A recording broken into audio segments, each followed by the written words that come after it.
Posso chamar a atenção do Ramos? Ô, ministro Ramos, por favor, vamos prestar atenção. Muito obrigado. O senhor gostou? Tá. Senhores, bom dia. Essa reunião é por solicitação minha ao presidente da República, porque nós iríamos apresentar isso à imprensa, que não foi apresentada, e começaram uma série de especulações sobre esse plano de retomada. Então, eu solicitei ao presidente uma reunião com os ministros, porque o plano não vai ter efeito se todos os senhores não nos ajudarem, cada um na sua área, é claro. Tá? Na hora que nós precisarmos das pessoas para a coordenação do plano, o Ministério que não colocar uma pessoa realmente que seja envolvida e tenha capacidade para poder coordenar e executar, esse Ministério vai ficar mais fraco e aí o plano todo fica meio capenga. Tá? É uma apresentação de 10 minutos no máximo, mas é somente isso. Eu pediria também aos senhores que a finalidade não é reunião de ministros para nós discutirmos nada, é simplesmente para apresentarmos o plano. Como é que saiu essa ideia? Eu estava conversando com diversos ministros, entre eles Rogério Marinho, o Tarcísio, inclusive o nome do plano, eu roubei de um plano do Tarcísio, né, Tarcísio? Né? Pedi autorização a ele, roubei. É um plano Marshall brasileiro. Né? E eu comecei a observar que tinha plano da Ministério de Desenvolvimento Regional, que a economia tem plano, que a saúde tem plano, e não estava havendo uma coordenação, uma sinergia. Então, esse foi o motivo dessa reunião aqui. Eu vou procurar ser bem breve e objetivo. Por favor, passa a primeira. Muito bom. Passou tudo. Acabou. Então, vamos acabar. Você está no fim, está errado, cara. Porra. Passa a primeira. Muito bem. Os senhores podem observar o seguinte. Eu comecei com o presidente. O problema, nós estávamos invertendo a questão de uma lógica de raciocínio. Nós temos um problema, né? Nós temos que ver quais são as consequências negativas desse problema. Todo mundo sabia, sanitárias e econômicas. Ninguém tem dúvida, com reflexo em todos os ministérios. Mas o foco não é na solução do problema. O foco hoje, de uma maneira geral, é quem é o culpado. Né? E nós queremos recolocar,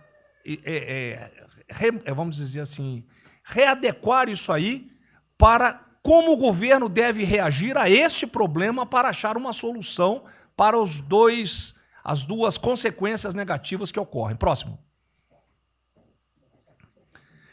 Então, é um programa. O programa se chama Pro Brasil, tá? Dou crédito ao azar do Tarcísio foi ele ter conversado comigo. Eu gostei e roubei. Né? Pro Brasil é um programa para integrar, aprimorar ações estratégicas. Os senhores vão ver que o foco ele não é de governo, ele é de Estado. Eu estou tentando fazer uma projeção de 10 anos. Tá? Eu estou tentando, não, nós vamos ter que fazer isso aí.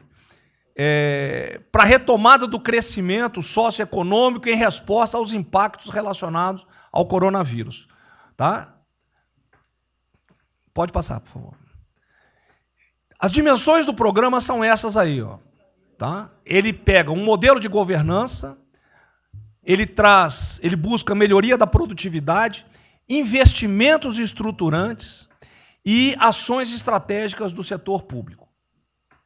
Vai.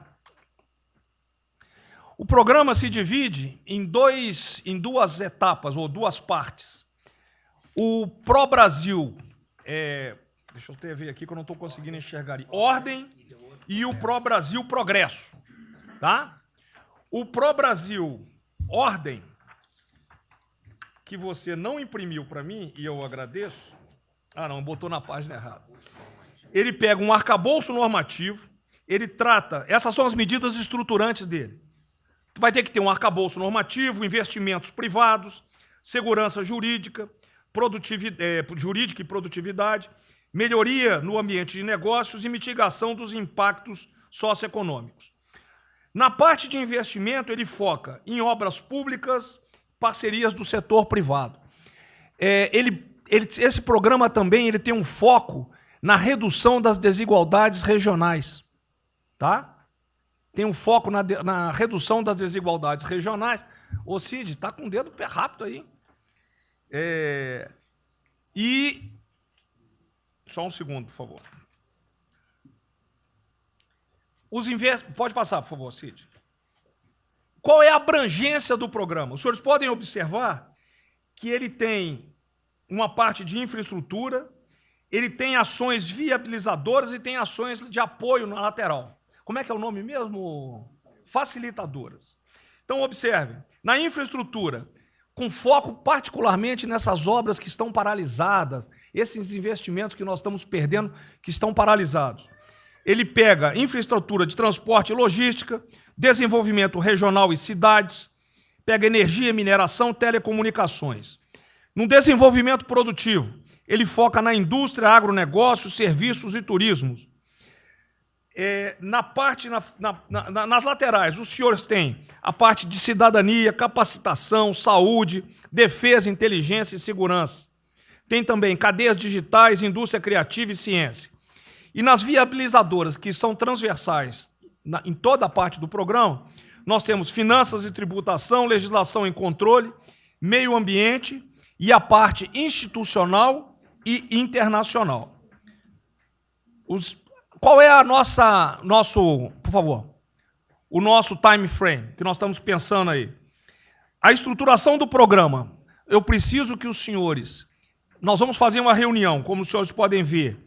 É a primeira reunião do grupo de trabalho, tá? Com todos os ministérios envolvidos. Na sexta-feira agora, tá? Os senhores vão receber o horário.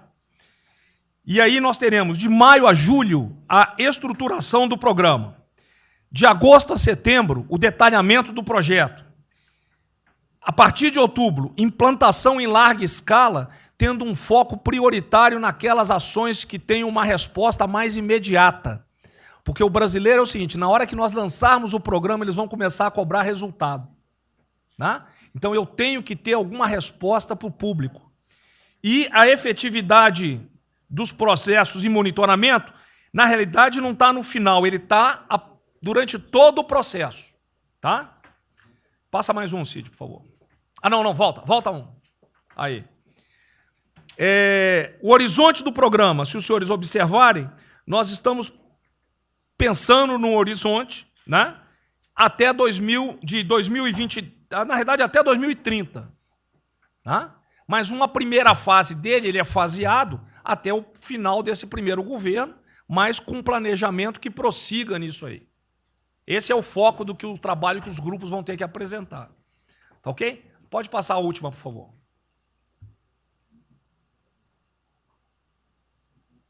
É sem som mesmo. Certo? Só um layout para os senhores. Então, na sexta-feira, eu solicitaria que os senhores, quando enviassem os representantes, esses representantes já viessem com uma noção dos programas ou do que os senhores pretendem dentro dos ministérios de vocês. Uma primeira ideia. E nós vamos partir disso para elaborar isso aí. O trabalho não será feito aqui. Aqui é somente uma coordenação. Cada ministério vai fazer e nós vamos coordenar. Presidente, era só isso. Vamos dar a palavra ao Paulo Guedes, que, com todo respeito aos demais, eu acho que é o ministro mais importante nessa missão aí. Eu queria fazer a primeira observação, é o seguinte, não chamem de plano Marshall, porque revela um despreparo enorme. Não, isso aqui foi só... Então, quando se falou em plano Marshall, Pro Brasil é um nome espetacular, 10 mil. Plano Marshall é um desastre, porque revela despreparo nosso. Plano Marshall, por exemplo, os Estados Unidos podem fazer um plano Marshall para nos ajudar. A China deveria financiar um plano Marshall para ajudar todo mundo que foi atingido. Então, a primeira inadequação, a gente tem que tomar muito cuidado, é o seguinte, é o plano pró-Brasil. Não se fala plano Marshall porque é um desastre, vai revelar a falta de compreensão das coisas. A segunda coisa é o seguinte, é super bem-vinda essa iniciativa para nos integrarmos todos. Agora, não vamos nos iludir.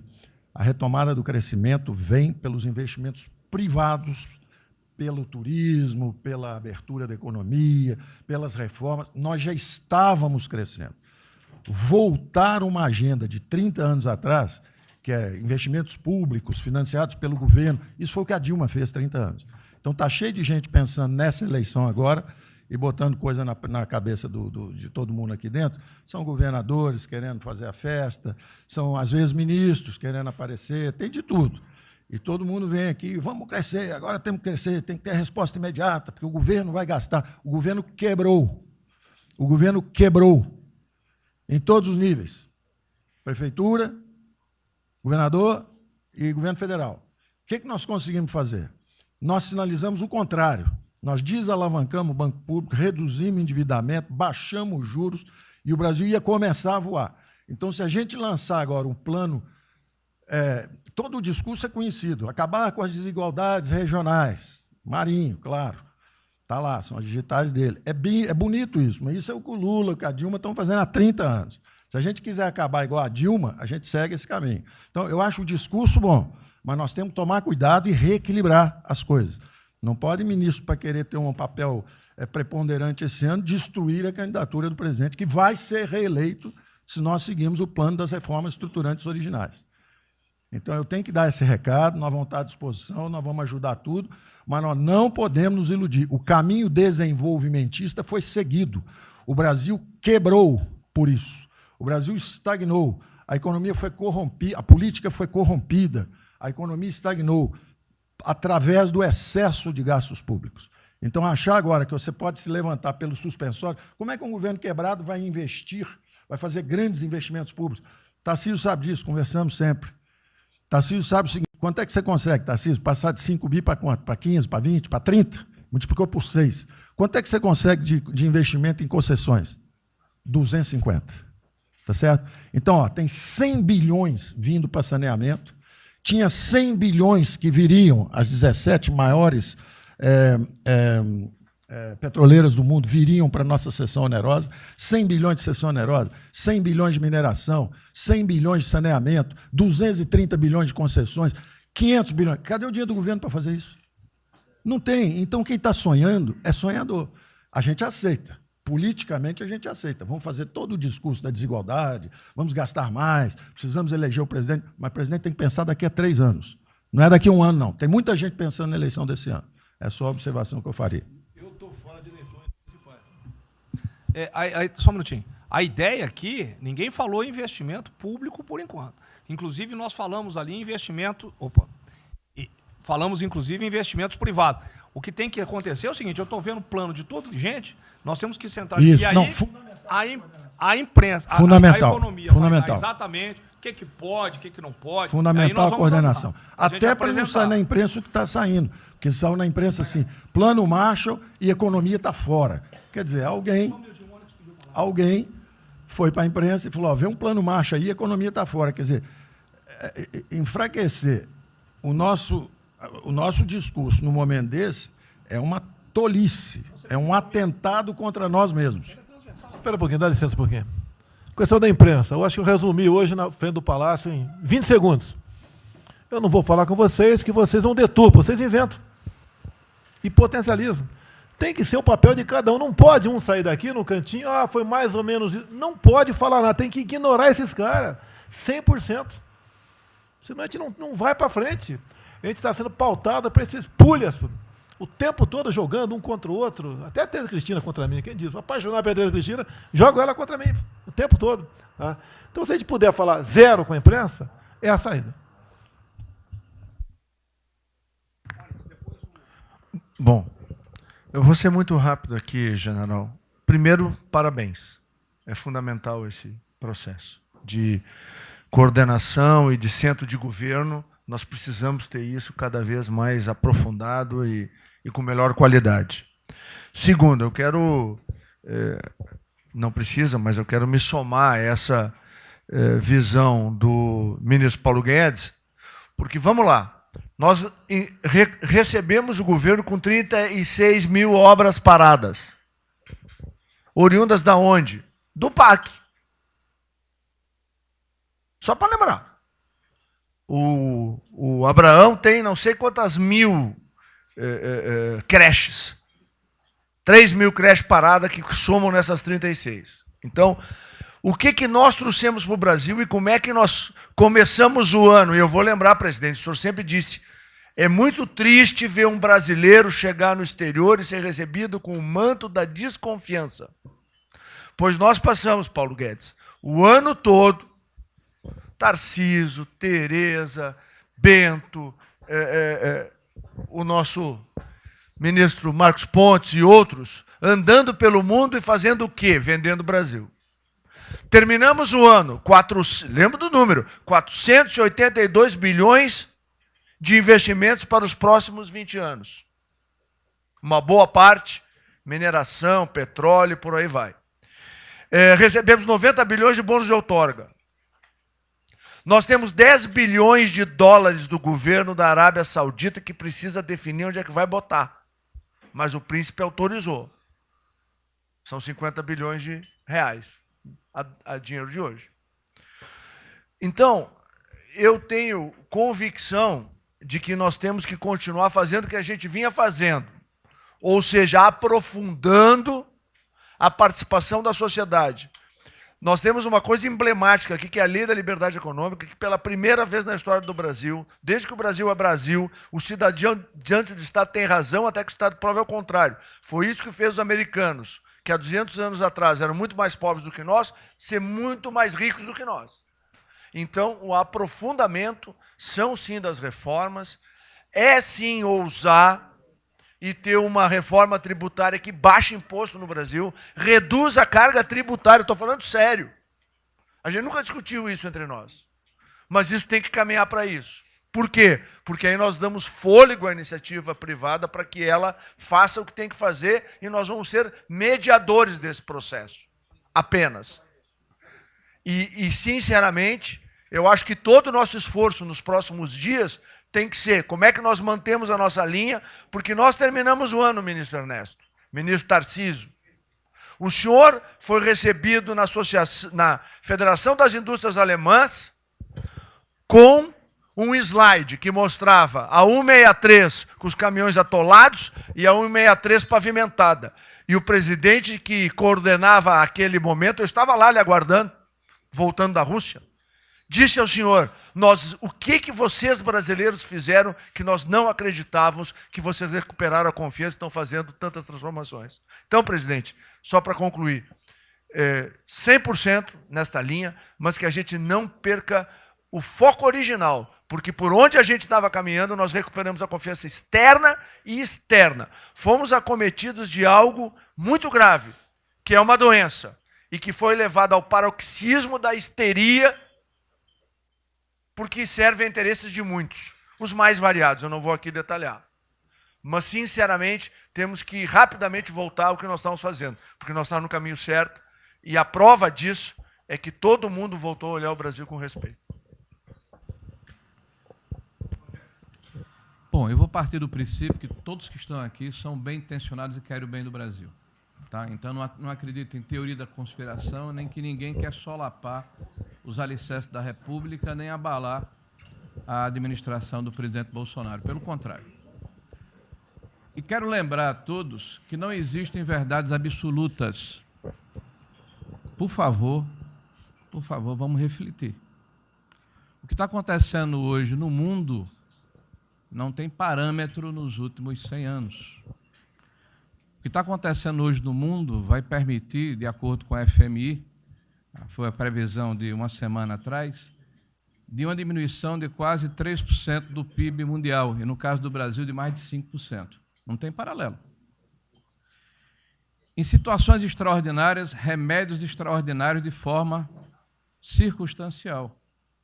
Isso não significa que nós tenhamos a necessidade de implantarmos uma política permanente. O ministro Braga Neto está, na sua apresentação, ele estabelece, inclusive, um limite temporal e deixa claro que é uma política de Estado. O que eu peço é que nós tenhamos aqui as mentes abertas e que os dogmas, quaisquer que sejam eles, presidente, sejam colocados de lado nesse momento. Porque os governos do mundo, certamente, têm a capacidade de entender o que está se passando. E eu tenho visto governos extremamente liberais preparando programas de reconstrução, levando em consideração a necessidade de que o Estado Nacional passe a ter um papel diferente como tomador de risco nesse momento em que há uma queda abrupta da liquidez. O ministro Onyx fala com muita propriedade da Arábia Saudita, dos 10 bilhões de dólares. É bom lembrar, está aqui o ministro Bento, que está se pagando para se retirar petróleo do mundo. Os países vão utilizar suas respectivas liquidez para resolver os seus problemas de infraestrutura e de retomada das suas economias. Nós temos que ter segurança jurídica, senhor presidente. Respeito a contratos, senhor presidente. Capacidade de alavancar recursos privados com a inversão de recursos públicos, sim. É bom lembrar que eu tenho ouvido falar, não sei se é verdade, depois a gente vai colocar na ponta do lápis, que a gente pode chegar a 600 bilhões de reais esse ano de ajuda a empresas e a pessoas físicas. Recursos do governo federal, fruto de endividamento do governo, desse governo, que vai terminar o ano com um déficit 4, 5, 6 vezes maior do que estava precificado no início do ano. Caiu um meteoro sobre as nossas cabeças. Então, por favor, nós não podemos começar uma discussão com verdades absolutas e com dogmas estabelecidos ao longo de 100 anos, em função de uma catástrofe que se abateu sobre o mundo, e os governos de todo o mundo estão se debruçando sobre o assunto, entendendo que muda o papel do Estado. Senhor presidente, é bom lembrar que, quando houve a unificação da Alemanha, eu acho que esse é um fato histórico irrefutável, o Estado alemão entendeu e fez um pacto de que haveria necessidade de investir em capital humano e infraestrutura na Alemanha Oriental para diminuir desigualdades regionais. E esse é um pacto do Brasil. Essa pode ser uma catástrofe que vai nos afundar, ou pode ser uma onda para a gente surfar, uma alavanca para recuperar o país. Todos os países do mundo estão submetidos ao mesmo processo. Vai depender da nossa capacidade de termos uma opção clara de que forma vamos sair desse problema. Se vamos gastar 600 bilhões de reais para resolver uma situação que é emergencial e todos reconhecemos que é necessária, de darmos segurança à população, no caso alimentar, para evitarmos o caos, para diminuirmos a mortandade das empresas, muito bem, está correto, essa é a boa direção. Por que não 5%, 6%, 7% desse total, 10% desse total, em obras de infraestrutura? Por que não termos a capacidade de alavancarmos o emprego no momento em que a retomada, todos os economistas aqui reconhecem, vai ser muito lenta? Bom, eu só estou falando isso, presidente, para que nós possamos ter essa discussão sem dogmas, sem verdades absolutas, sem a preocupação de que as coisas continuam como eram antes. Não são como eram antes, aqui e no mundo inteiro. Presidente, eu estava assistindo atentamente a apresentação do colega ministro Braga Neto, e na parte final, ali no slide das questões transversais, está o meio ambiente, mas eu acho que o que eu vou dizer aqui sobre o meio ambiente se aplica a diversas outras matérias. Nós temos a possibilidade, nesse momento que a atenção da imprensa está voltada quase que exclusivamente para o Covid e daqui a pouco para a Amazônia, o general Mourão tem feito aí os trabalhos preparatórios para que a gente possa entrar nesse assunto da Amazônia um pouco mais calçado, mas não é isso que eu quero falar. A oportunidade que nós temos, que a imprensa não está nos dando um pouco de alívio nos outros temas, é passar as reformas infralegais, de desregulamentação, simplificação, todas as reformas que o mundo inteiro, nessas viagens que se referiu o Onyx, certamente cobrou dele, cobrou do Paulo, cobrou da Tereza, cobrou do Tarcísio, cobrou de todo mundo, da segurança jurídica, da previsibilidade, da simplificação.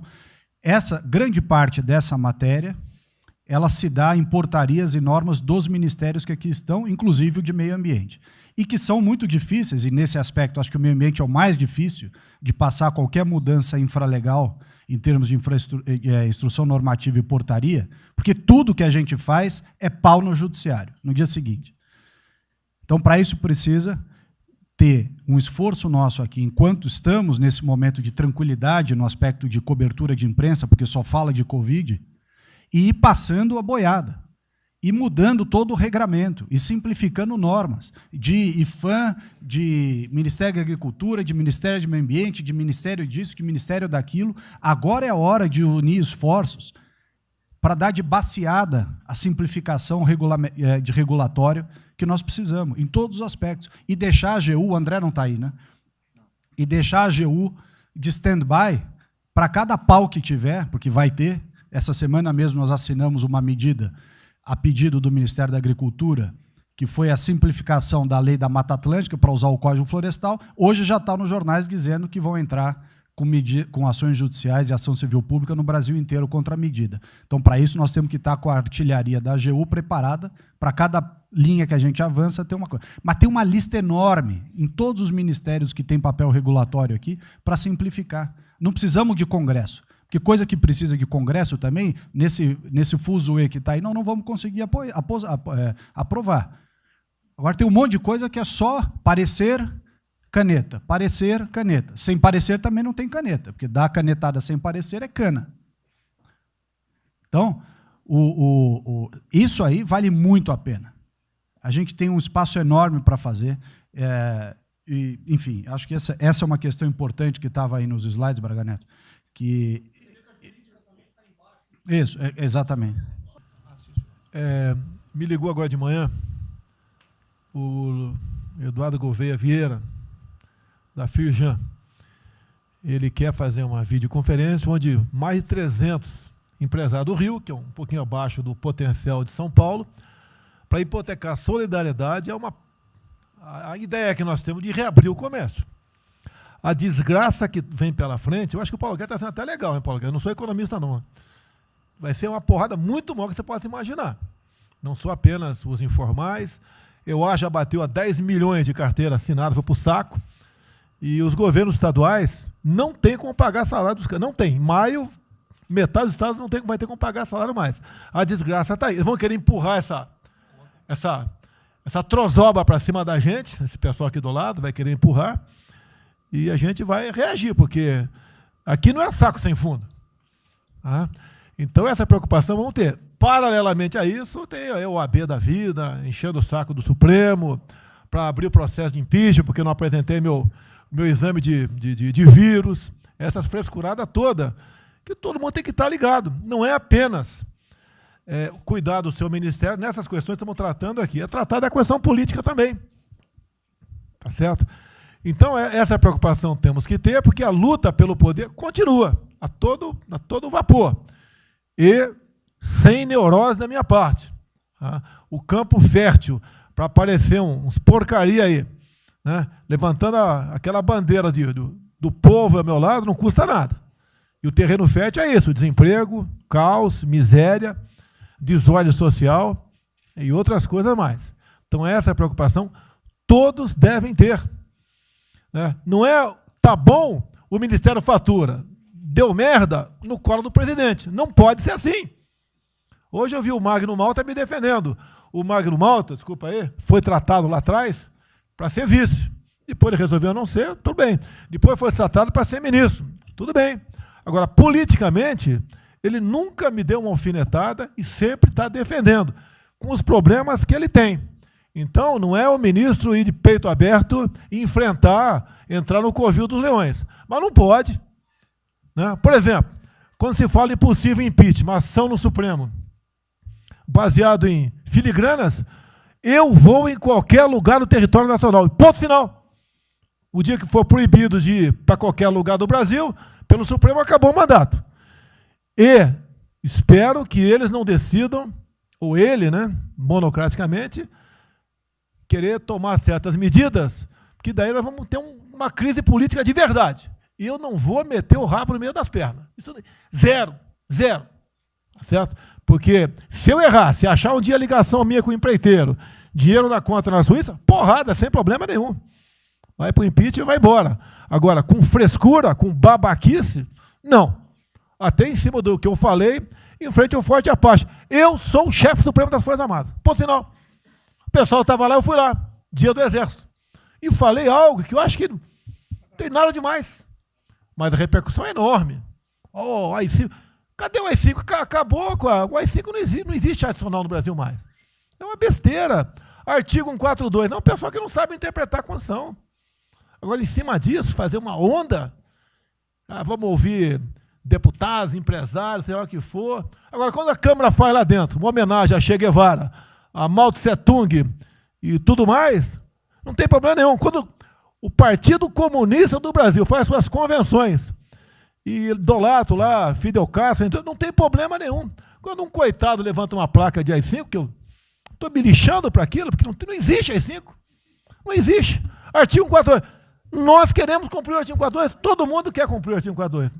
E haver necessidade, qualquer dos poderes pode, né, pedir às Forças Armadas, né, que intervenham para restabelecer a ordem no Brasil, naquele local, sem problema nenhum. Agora, todos, né, têm que se preocupar com a questão política, e a quem de direito, tira a cabeça da toca, porra. Não é só ficar dentro da toca o tempo todo, não. Estou bem, estou cuidando da minha imagem, a minha imagem está aqui, eu sou bonitinho, e o requisito pronto. Não, tem que fazer a sua parte. Então é isso que eu tento falar com você, que depois de um certo momento, onde chegar a cabeça dessas pessoas, fica difícil voltar atrás. Daí querem uma crise, é uma crise. Não tenho amor por esse mandato, por a cadeia de presidente. Zero. Zero. Não vou provocar ninguém.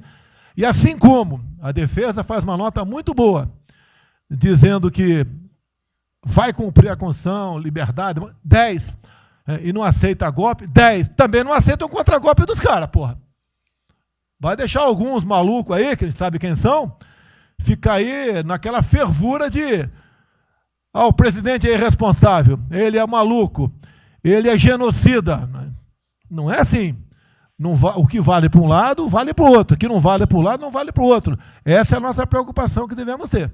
Com isso que está aqui, o pró-Brasil, mas também com a questão política. Se nós começarmos a falar com propriedade, e tem muita gente que fala muito melhor do que eu, e tem um conhecimento muito melhor do que eu, tem que falar, pô, discretamente, mas tem que falar, para não deixar subir a temperatura, que é só porrada o tempo todo em cima de mim.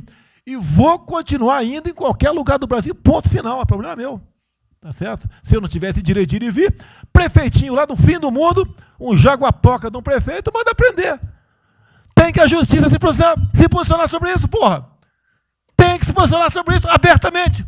Não admitimos prisão por parte de prefeitos e o decreto. Tem que falar, não é ficar quieto. E aquele direito aqui, e todos os ministros têm que falar isso aí, não é só a justiça. Todos têm que falar. Não é ficar, toca o barco não e vamos em frente.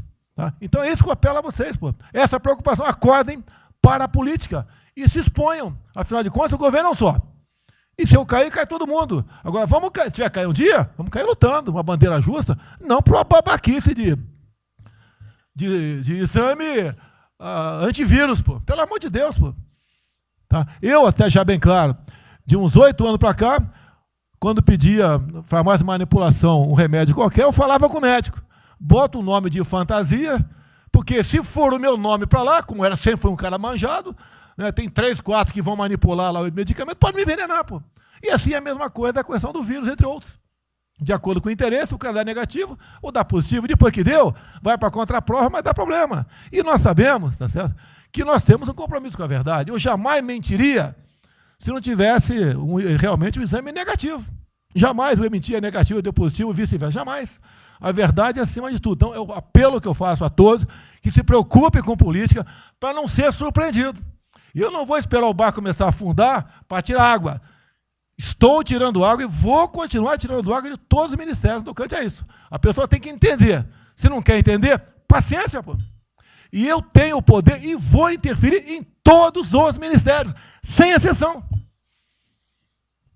Nos bancos eu falo com o Paulo Guedes, se tiver que interferir. Nunca tive problema com zero problema com o Paulo Guedes. Agora, os demais, eu não posso ser surpreendido com notícias. Pô, eu tenho a PF que não me dá informações. Eu tenho as inteligências das Forças Armadas que não têm informações. A BIM tem seus problemas. Tem algumas informações.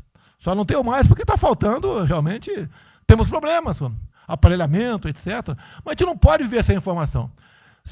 Quem é que nunca ficou atrás da porta ouvindo que seu filho ou sua filha está está comentando. Tem que ver, depois que ela engravida, não adianta falar com ela mais.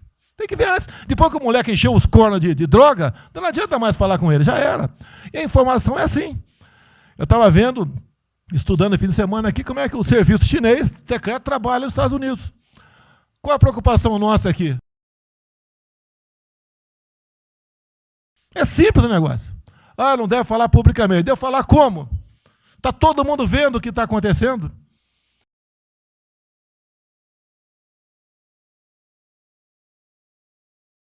Tudo bem. Tá. Você tira do porra, tu não tira. É uma realidade. Não adianta esconder mais, tapar o sol com a peneira. Vai em alguns ministérios, tem gente deles plantada aqui dentro. Então não quer brigar. Zero briga. Precisamos dele para vender? Sim, eles precisam também de nós. Porque se não precisasse, não estariam comprando a soja da gente, não. Precisam. E é um negócio, pô. E devemos aliar com quem tem alguma afinidade conosco, para a gente poder fazer valer a nossa vontade naquele momento. Não adianta se esconder aqui, depois tem um problema, daí liga para o tio, e fala, pô, cara, você me ignorou até hoje? Você só não me chamou de imperialista, igual a esquerdalha e o FHC falava no passado. No resto, agora não dá mais. Então, essa é a preocupação que temos que ter, a questão estratégica, que não estamos tendo. E me desculpe, o serviço de informações nosso, todos, são uma vergonha, que eu não sou informado. E não dá para trabalhar assim, fica difícil. Por isso, vou interferir. E ponto final, pô. Não é ameaça, não é uma extrapolação da minha parte, é uma verdade. Como eu falei, né? Dei os ministérios para os senhores, o poder de veto. Mudou agora, tem que mudar, pô. E eu quero realmente governar o Brasil. Nós precisamos de todos aqui, como disse o Marinho, né? Aqui é o mesmo barco. Se alguém cavar no porão aqui, vai todo mundo para o saco aqui, vai todo mundo morrer afogado. Então é isso que a gente precisa, é pensar além do que tem que fazer internamente aqui. Quando explodiu o Inmetro, eu conversei com o Paulo Guedes. Desculpa a linguagem, é uma putaria o Inmetro. Trocar tacógrafo, tocar taxímetro, botar chip na bomba de combustível, putaria, igualzinho a tomar 3 pinos. Está muito bem agora, a imprensa enfiou porrada. Botou um coronel. Coronel formado pelo IME. Não ia botar um coronel sem uma formação. Tá? E assim nós devemos agir, como estava discutindo agora. IFAM, está lá vinculado à cultura. Eu fiz a cagada em escolher, não escolher uma pessoa que tivesse também outro perfil. Uma excelente pessoa que está lá, tá? Mas tinha que ter outro perfil também. O IFAM para qualquer obra no Brasil. Compara do Luciano Hang. Encontra lá um cocô petrificado de índio, para a obra, pô. Para a obra. O que tem que fazer? Alguém no IFAM que resolva o assunto. E assim nós temos que proceder. E assim, cada hora, como eu falei da Tereza Cristina, que mudou uma instituição normativa, revogou uma instituição normativa, ajudou 400 mil pessoas no Vale do Ribeira, parabéns a ela. Assim são outras decisões. A questão de armamento, tá? As questões de... por quê? Espera aí. Senhor ministro da Justiça, por favor. Foi decidido há pouco tempo que não podia botar algema em quase ninguém. Por que estão botando algema em cidadão que está trabalhando, ou mulher que está em praça pública, e a justiça não fala nada? Tem que falar, pô. Vai ficar quieto até quando? Ou eu tenho que continuar me expondo? Tem que falar, botar para fora, esculachar. Não pode botar algema. Decisão do próprio Supremo. E vão ficar quietos até quando? Ficar humilhando o nosso povo. Porque isso está crescendo. O pessoal fica apontando para mim, votei em você para você fazer alguma coisa. Votei em você para você tomar decisões, para você brigar. E é verdade. Eu estou me lixando com a reeleição. Eu quero mais que alguém seja eleito, se eu vier candidato, tá? Eu quero ter paz no Brasil, mais nada. Porque se for à esquerda, eu e uma porrada de vocês aqui tem que sair do Brasil, que vão ser presos. E eu tenho certeza que vão me condenar por homofobia. 8 anos por homofobia. Daí inventam o racismo, como inventaram agora para o Von Traub. Desculpa usar bafo. Puta que eu pariu. O Von Traub pode ter falado a maior merda do mundo, mas racista? Vamos ter que reagir, pessoal. É outra briga. Tem que ser um governo com altivez. Se expor, mostrar que nós temos o povo do nosso lado. Que nós somos submissos ao povo. Nós queremos realmente, é como disse, se não me engano, Margaret Thatcher, né? Ou Reagan, não sei, para ser conduzido pela povo brasileiro, e ponto final. Onde o povo está, vamos estar junto. Eu não convidei ninguém para ir para frente do Forte Apache. Ninguém, zero. Estava na casa do meu filho, fiquei sabendo, vou para lá. A imprensa está falando agora que não sei, 2 ministros militares aí não aceitaram o meu convite. O dia que ou eu convido o ministro para o churrasquinho em casa, eu pago uma missão. Tá? Não sei, eu pago uma missão. Se a missão for absurda, o ministro falou, tchau, tô fora. Tá certo? Ou vai e fica puto, mas vai, pô. E jamais eu vou pagar uma missão escrota para quem quer que seja. Nem no quartel fazer isso com recruta, nem no quartel. Tá certo? Quem dirá o nosso convívio aqui, que é muito bom, partir para essa linha. Não estamos em desespero, nós estamos bem. Não somos acusados de desvio, de corrupção, nada, está zero. Temos problema pela frente, vamos tentar solucionar. Eu tenho conversado com vários ministros. E vamos solucionar, porque o destino do Brasil está na mão desse grupo privilegiado que está aqui. Eu não seria nada sem vocês. Vocês não seriam ministros sem eu. Duvido, dificilmente alguém ia ser ministro tivesse uma Haddad aqui, eu duvido. Poderia aceitar por alguns dias, né? Depois ver a sacanagem que ia ser, não ia ser diferente do que foi os 2 anos anteriores do PT, né? Ia pedir para sair. Então, um apelo para vocês, todo mundo se preocupa com o futuro do Brasil, com a questão política. Criticar um ato de uma pessoa ou outra não é criticar o Congresso ou de criticar o Supremo Tribunal Federal. Quem não ficou revoltado, viu, o Moro ficou revoltado com a liberdade desse pessoal. Por causa de vírus, botou esse estuprador para fora. Imagine se tivesse estuprado uma filha nossa, um filho da puta desse posto de liberdade. Agora temos que colocar no lugar dessas pessoas, desse pai que teve a filha estuprada, e o vagabundo foi posto na rua. Uma decisão, foda-se quem seja, tem que jogar pesado em cima disso.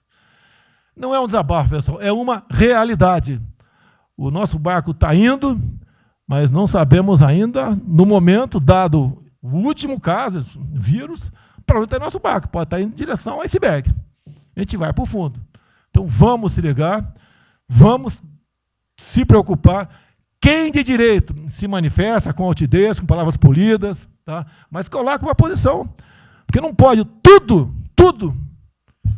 vem para a minha retaguarda, tudo. Tá? E vocês têm que apanhar junto comigo, logicamente, quando tiver motivo para apanhar, ou motivo para bater. Não, bem, a primeira questão do plano ali que foi apresentado, fica aqui o registro do meu elogio, certo que ele tem que ser preenchido aí nos detalhes, existem as questões econômicas a ser resolvidas lá pelo Ministério da Economia, a ser trabalhado também com as outras áreas econômicas. Só faria uma sugestão aqui, ministro, se pudesse colocar desde logo, em algum momento desse plano, alguma referência importante também à segurança pública e ao controle da corrupção. Foram 2 temas centrais, né, nas últimas eleições, e são 2 temas que, embora, é claro que o plano vai ficar sujeito aí ao detalhamento necessário, mas acho que é importante ter uma referência inicial para não parecer que nós estamos descurando desses aspectos específicos. Nós não entramos em detalhes, porque isso aqui, o senhor viu que todos os ministérios praticamente estão dentro, isso aí, para mim, viria no detalhamento do Ministério. Mas eu acho que politicamente cabe. Não, sim. Não, eu entendo que cabe no detalhamento, mas acho que uma referência, né, seria interessante. A gente tem que apontar também que ou foi uma vitória do governo, do presidente. Ano passado houve uma queda expressiva desses principais indicadores criminais. Isso, embora seja mais vinculado com a questão da vida e segurança das pessoas, também é um fator importante para o investimento econômico, para atrair, melhorar o ambiente econômico. E o controle da corrupção também é pressuposto, né? Então, faria exclusivamente essa sugestão específica.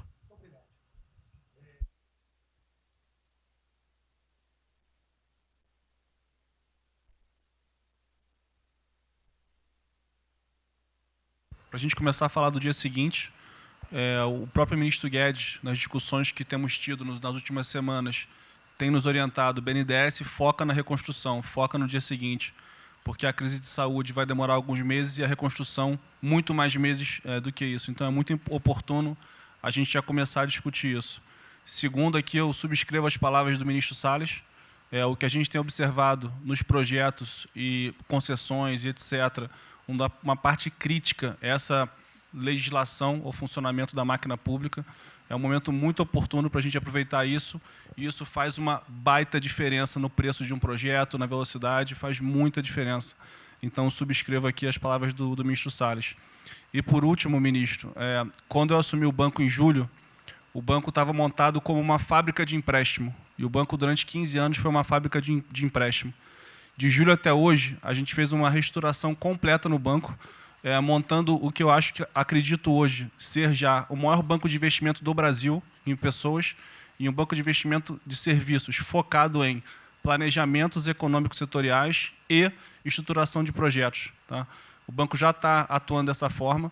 Temos um vasto conhecimento setorial, um vasto conhecimento de planejamento, já está rodando a contento, e esse BNDES de hoje se parece muito mais com o BNDES de 20 anos atrás, que era o BNDES que planejava e estruturava esses projetos para o Brasil. Então, eu queria colocar aqui à sua disposição, que nos usa, estamos a serviço. Então, o que o senhor achar adequado e razoável, tanto no fornecimento de informações, mas como também nesse planejamento, na coordenação, temos já um modus operandi, uma estrutura que é plug and play. Se o senhor quiser usar, já está pronta para rodar para esse tipo de mapeamento e estruturação de projeto. Então, por favor, sinta-se bem à vontade de nos usar integralmente aqui na coordenação desse projeto, caso o senhor entenda adequado. Tá?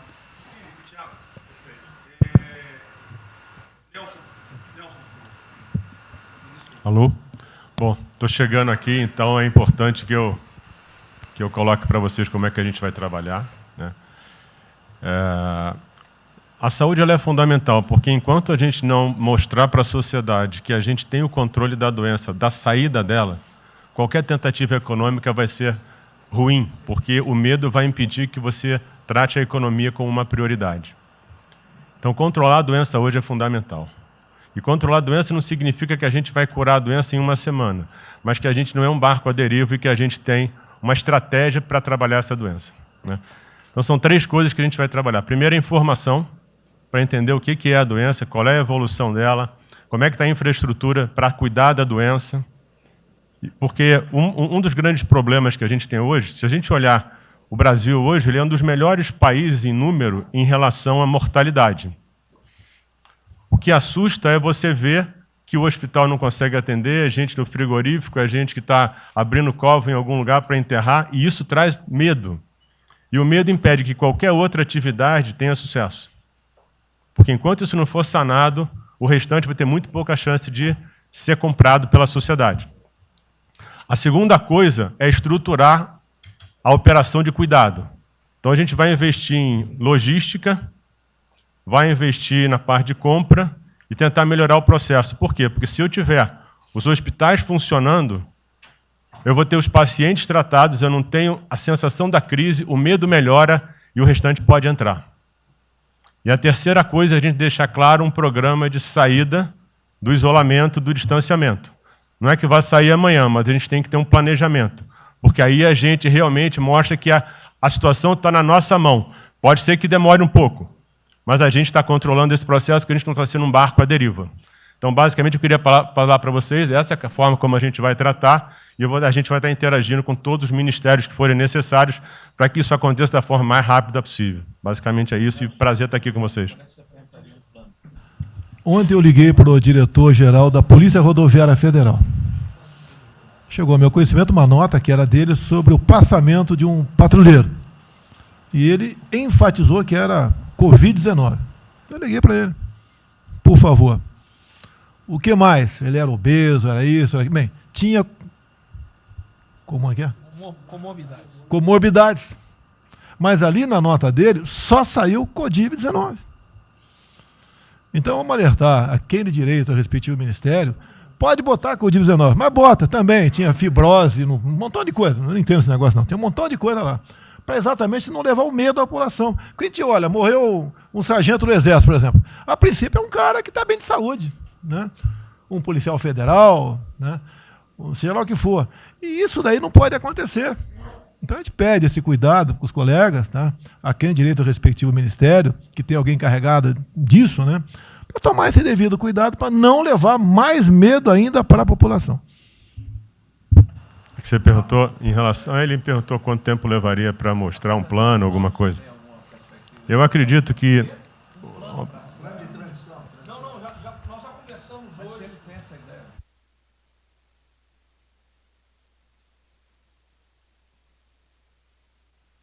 A gente está trazendo um reforço para poder acelerar esse processo, porque, na verdade, a gente está correndo contra o tempo. Enquanto a gente não conseguir controlar a percepção que a gente hoje tem condição de cuidar das pessoas, vai ser difícil, né? E o problema da doença é que você pega um sistema que, se você fala em eficiência, os hospitais têm que ser eficientes. Então, quando você fala em eficiência, você vai quase no limite do cuidado. Você não tem sobra, você não tem gordura. Quando você pega uma doença que chega, que é muita gente ao mesmo tempo, você não consegue ter agilidade para preparar o sistema para cuidar dela. E a gente tem um problema adicional que a gente tem que tomar cuidado, que é o seguinte: como você tem os hospitais com pouca... Você tem muita gente falando de Covid, mas os hospitais estão diminuindo muito o atendimento, o que significa que eles vão ter problema financeiro. Se isso prorroga, esses hospitais vão ter cada vez mais dificuldade, você vai poder ter um hospital mais sucateado, um hospital fechado. O que está acontecendo hoje? Vamos botar em números hoje, que a gente tem 4 milhões de pessoas hoje com a Covid. O Brasil hoje tem 212 milhões de pessoas. Tem 208 milhões que não estão tendo a atenção necessária. Então, você tem câncer, cardiovascular, isso tudo está represado, é demanda reprimida. Quando você controlar a Covid, o não Covid vai chegar com tudo. E você pode pegar uma estrutura sucateada. Aí você só vai transferir o problema de medo, que vai ser o medo da Covid para o medo da não Covid. Então, a gente tem que estar preparado para isso tudo. Então, não é só trabalhar o curtíssimo prazo, a gente tem que preparar para essa segunda fase que vai chegar também. Isso tudo a gente está fazendo, só para vocês saberem que a gente está pensando nisso tudo, só para vocês saberem que está tudo trabalhado.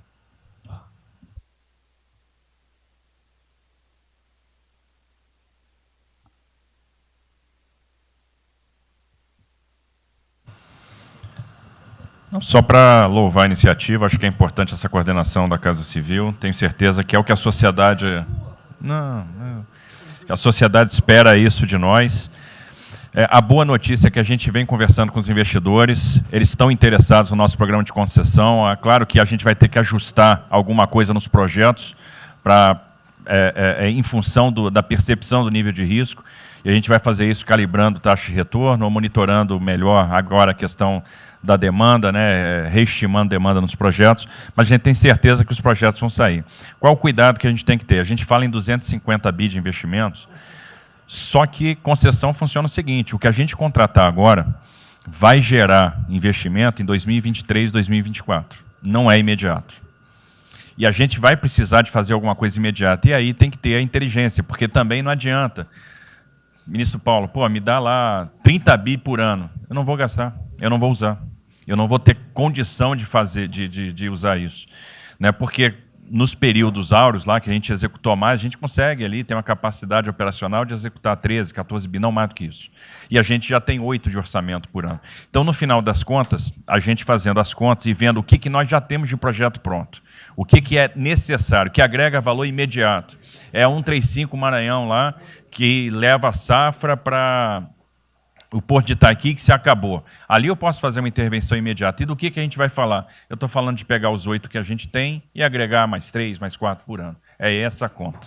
E eu acho que isso é realmente necessário para gerar emprego, para dar a resposta que a sociedade está querendo e conjugando isso com o investimento privado.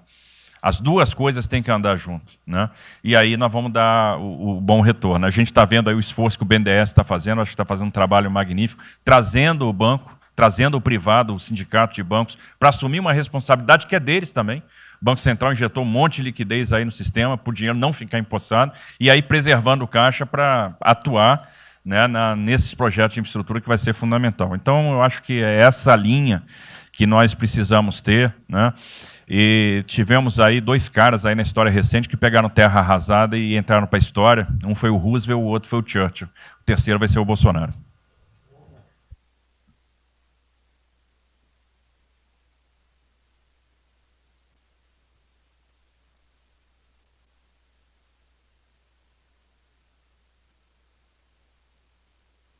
São só 5 pontos muito rápidos.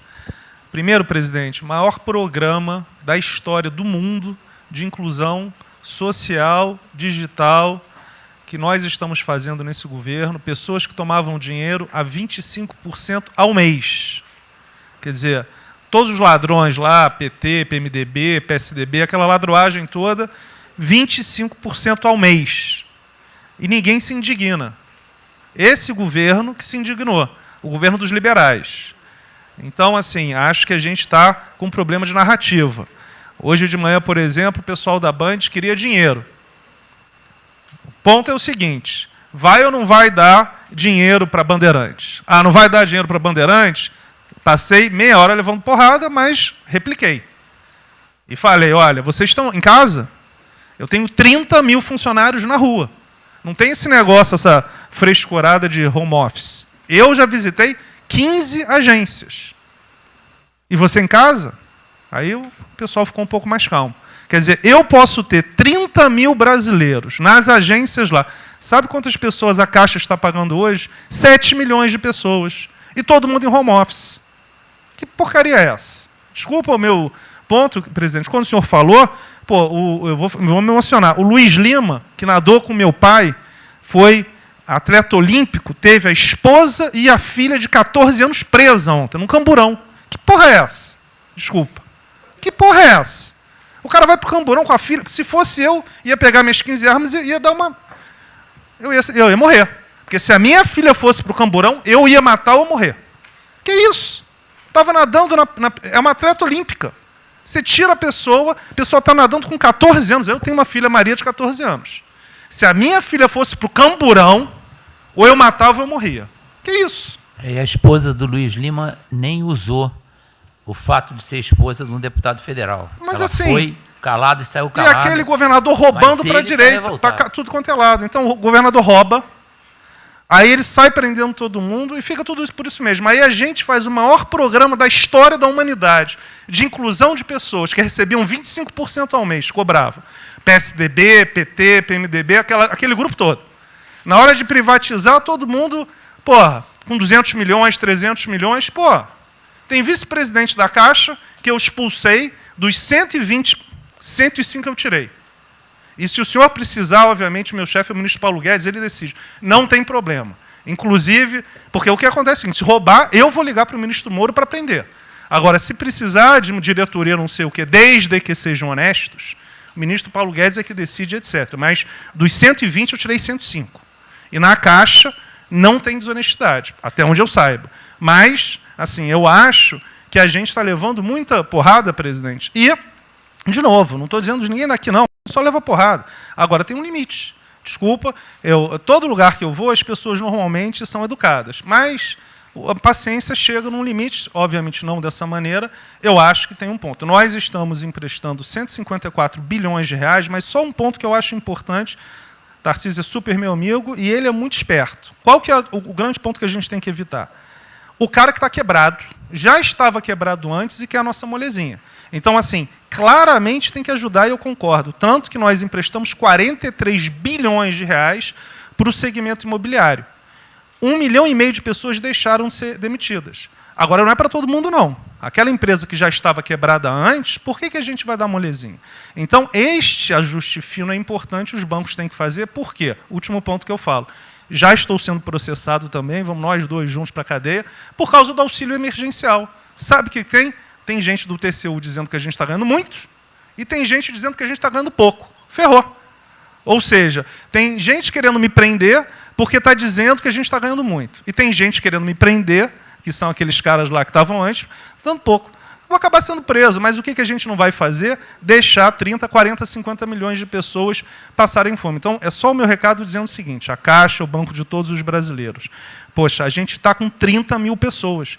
Eu passo ligando, 45 pessoas na Caixa tiveram coronavírus. 2 faleceram, um, na verdade, com 70 anos, que já estava aposentado, e outro. A pessoa, eu chorei mais do que a pessoa, a mãe.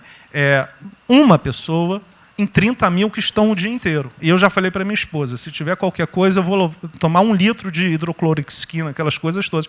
Então, assim, eu acho que a gente está, só o último ponto, numa questão de histeria coletiva. Quer dizer, eu posso ter 30 mil funcionários da Caixa pagando 7 milhões hoje, 2 milhões na segunda, ontem a gente abriu 800 agências, vamos abrir no sábado, no domingo, 2 horas antes. Então, o que a imprensa quer?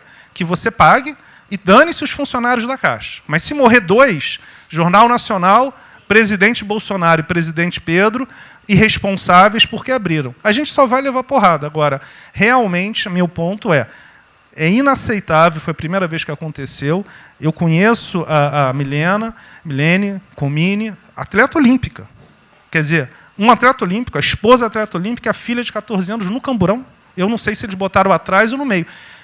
E aí você solta estuprador, então acho que realmente tem uma questão. E, de novo, eu quero só reforçar uma coisa. O ministro Moro, em um dia, resolveu um problema muito importante. Muito obrigado, ministro. O que aconteceu?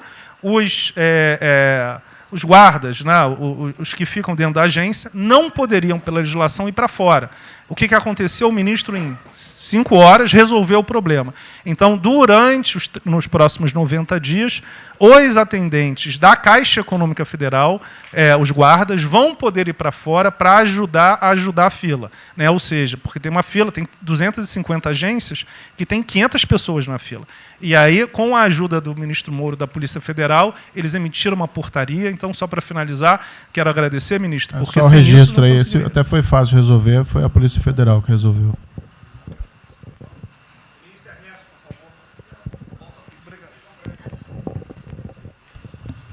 Obrigado, ministro. Rapidamente, sobre o plano. A dimensão internacional do plano, evidentemente, é fundamental, já está ali contemplada. Eu queria mencionar o seguinte, eu acho que é fundamental que essa dimensão internacional não seja simplesmente uma adaptação nossa ao cenário internacional, mas que ela leve em conta a capacidade que o Brasil hoje tem de influir no desenho de um novo cenário internacional. Eu estou cada vez mais convencido de que o Brasil tem hoje as condições, tem a oportunidade de se sentar na mesa de 4, 5, 6 países que vão definir a nova ordem mundial. Outro dia, na conversa do presidente com o primeiro-ministro da Índia, o indiano disse que vai ser tão diferente o pós-coronavírus do pré quanto o pós-Segunda Guerra do pré. E eu acho que é verdade. E assim como houve um Conselho de Segurança que definiu a ordem mundial 5 países depois da Segunda Guerra, vai haver uma espécie de novo Conselho de Segurança, e nós temos, dessa vez, a oportunidade de estar nele e acreditar na possibilidade do Brasil influenciar e ajudar a formatar um novo cenário. E esse cenário, eu acho que ele tem que levar em conta o seguinte, estamos aí revendo os últimos 30 anos de globalização, vai haver uma nova globalização.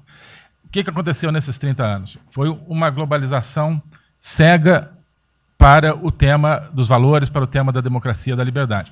Foi uma globalização que, a gente está vendo agora, criou um modelo onde no centro da economia internacional está um país que não é democrático, que não respeita direitos humanos, etc. Né? Essa nova globalização, acho que não pode ser cega. Né? Tem que ser uma globalização, tem que ser uma estrutura que leve em conta, claro, a dimensão econômica, mas também essa dimensão da liberdade, dos valores. E, da mesma maneira, acho que o plano está apontando para isso, na nossa dimensão nacional, também não pode ser um plano cego para essas dimensões daquilo que nos traz, né, que traz o projeto do presidente, que é não simplesmente a eficiência, a pujança, o crescimento econômico, mas a liberdade, o combate à corrupção, a reinvenção de um Brasil livre, dessas mazelas que nós conhecemos. Obrigado.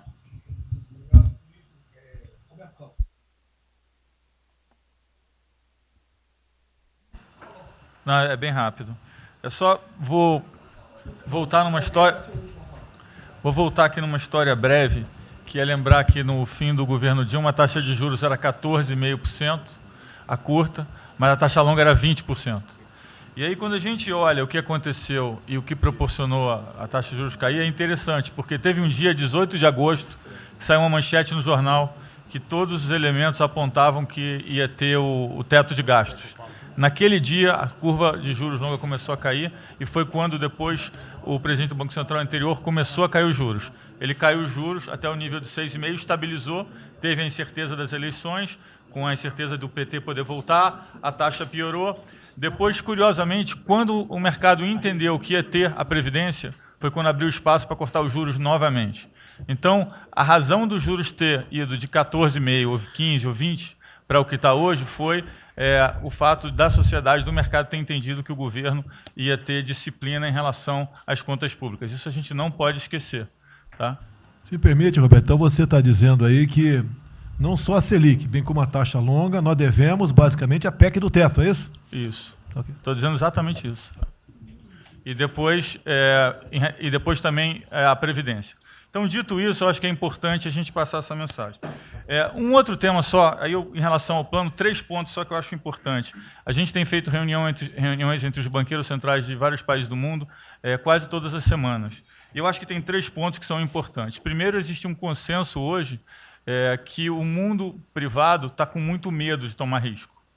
Então, que não vai ter como ter uma saída rápida sem que o governo não entre de alguma forma tomando risco, porque o mundo privado está com medo de tomar risco pelo fator medo, que é o fator que o doutor mencionou, que eu acho que é muito importante. Se amanhã você permitir todo mundo ir no estádio de futebol ver um jogo, será que todo mundo vai sair de casa e vai? Qual é o fator medo? E o fator medo é interessante, porque quanto mais informação você tem, mais medo você tem, porque a mídia joga medo. Então, você tem hoje uma classe mais alta que tem mais medo que a classe mais baixa, exatamente porque eles têm mais acesso à informação e a informação é enviesada. Então, o primeiro ponto é esse tema de tomar risco. O segundo ponto, rápido, é um tema que eu acho que está muito crescendo também, está crescendo bastante, que é a análise, que a gente chama de análise intertemporal. Quando você faz uma ajuda, quando o governo faz um gasto, geralmente acontece 2 coisas. Ou você bota fundo perdido, ou seja, esse gasto não vale nada, e aí vai ter um reflexo na economia, na taxa de juros, ou as pessoas exageram e falam, não, esse gasto vai ser multiplicador. Provavelmente não é nenhuma coisa nem outra. O que eu acho que falta de analisar os gastos do governo é o quanto desse gasto que eu recupero lá na frente, via preservar emprego, via manter uma empresa viva que ia morrer. Então, eu acho que falta análise completa do gasto. O gasto nunca é fundo perdido. Também ele nunca é muito multiplicador, ele é um meio do caminho entre uma coisa e outra. E o que eu acho que falta é a análise de eu vou gastar tanto e esse gasto vai ter essa efetividade. Por exemplo, existe uma percepção do mercado que dinheiro para governador e prefeito é dinheiro jogado fora. Pode ser que seja mentira, mas existe essa percepção hoje. E tem vários vídeos rodando por aí, os senhores devem ter visto, de que o dinheiro vai para a prefeitura e não vai parar, porque vai em bem intangível, que é difícil de controlar. Vai em programa que você nunca tem como monitorar. Então, acho que é importante esse tema de fazer essa análise intertemporal, de ver realmente qual é a eficiência do gasto. E, por último, último ponto, conversando com investidores, a gente tem feito isso, inclusive nós fizemos uma conversa, 2 bancos centrais com investidores, inclusive de infraestrutura, e o problema principal que aparece em toda a conversa no Brasil, do investidor privado, é que, no passado, toda vez que o investidor privado entrou, teve muita sacanagem. O tema da governança é super importante. Então, eu estava conversando com o Marinho, a coisa mais importante desse projeto, na minha opinião, é garantir que a governança é boa, para o investidor privado ter certeza que ele vai estar junto com o governo, ou ele vai estar em grande parte tomando risco, às vezes o governo vai tomar um pouquinho, mas que é uma coisa que ele não precisa se preocupar na frente com a governança. E o jeito de melhorar a governança é colocar agentes internacionais que fazem governança mundial. A gente conversou um pouco sobre isso, é só isso. Obrigado. Obrigado. Ministra Damares, por favor. Perdão, Marcelo já falou? Não. Ministra Damares. Ministro, parabéns pela ideia, mas eu preciso lembrar, e eu preciso fazer sempre isso para que a gente não perca o foco, a questão de valores, ministro. Esse governo tem o pilar dos valores. Não se pode construir nada neste governo sem a gente trazer valores. Nós estamos sabendo, e a gente está falando o tempo todo, que nós não seremos mais os mesmos depois dessa pandemia. O mundo não será mais o mesmo, nós não seremos mais o mesmo, e nós vamos ter que fazer uma revisão de políticas públicas no mundo todo e no Brasil. Nós vamos ter que nos reinventar, com certeza. Neste momento, o que nós estamos vendo aqui no nosso comitê? Nós estamos buscando dados e não estamos encontrando dados. Nós recebemos um governo que não tinha dados, os dados que nós tínhamos eram falsos, mentirosos, um Brasil de achismo, um Brasil de talvez, eu acho que é, talvez sim, talvez não. Políticas públicas construídas até agora nessa nação em cima de talvez e de achismo. Nós vamos ter que rever muita coisa. É um país plural. Quando a gente foi buscar os povos tradicionais agora para a gente construir o enfrentamento ao coronavírus, nós descobrimos, ministros, que nós temos 1.300.000 ucranianos no Brasil e ninguém nunca falou de ucranianos para nós, com a sua cultura totalmente preservada no Brasil. Nós estamos com 1.500.000 ciganos e eu falava de 1.300.000 e são 1.500.000 ciganos. Nós estamos... Então, presidente, nós vamos ter que rever muita coisa na aplicação das nossas políticas públicas no Brasil. Os nossos seringueiros são em números maiores do que a gente imagina no Brasil. Então, tudo que nós formos construir, nós vamos ter que ver, ministro, a questão dos valores também. A questão, os nossos quilombos estão crescendo e os meninos estão nascendo nos quilombos e os seus valores estão lá. Então, tudo vai ter que ver a questão dos valores. E quando eu falo valores, ministro, eu quero dizer para o senhor, nós estamos com quase 80 mil idosos em abrigos no Brasil. Eu me surpreendi com números. Nós estamos com quase 60 mil crianças em abrigos no Brasil. Os números estão me surpreendendo. E eu estou com um número absurdo de mulheres também em busca de abrigos por causa de violência. Então, tudo isso tem que vir para este pacote. Nós vamos ter que fazer algumas revisões de políticas públicas no Brasil. Então, por favor, ministro, coloque aí a questão de valores. E quando eu falo valores, aí eu quero olhar para o nosso novo ministro aqui da Saúde e dizer, ministro, valores estão lá no seu ministério também. Neste momento de pandemia, a gente está vendo aí a palhaçada do STF trazer o aborto de novo para a pauta. E lá estava a questão de as mulheres que são vítimas do Zika vírus vão abortar. E agora vem no coronavírus. Será que vão querer liberar que todos que tiveram coronavírus poderão abortar no Brasil? Vão liberar geral? O seu ministério, ministro, está lotado de feminista que tem uma pauta única, que é a liberação de aborto. Quero te lembrar, ministro, que está chegando agora, este governo é um governo pró-vida, é um governo pró-família. Então, por favor. E aí, quando a gente fala de valores, ministro, eu quero dizer que nós estávamos, sim, no caminho certo. A gente não precisa reinventar muita coisa, não.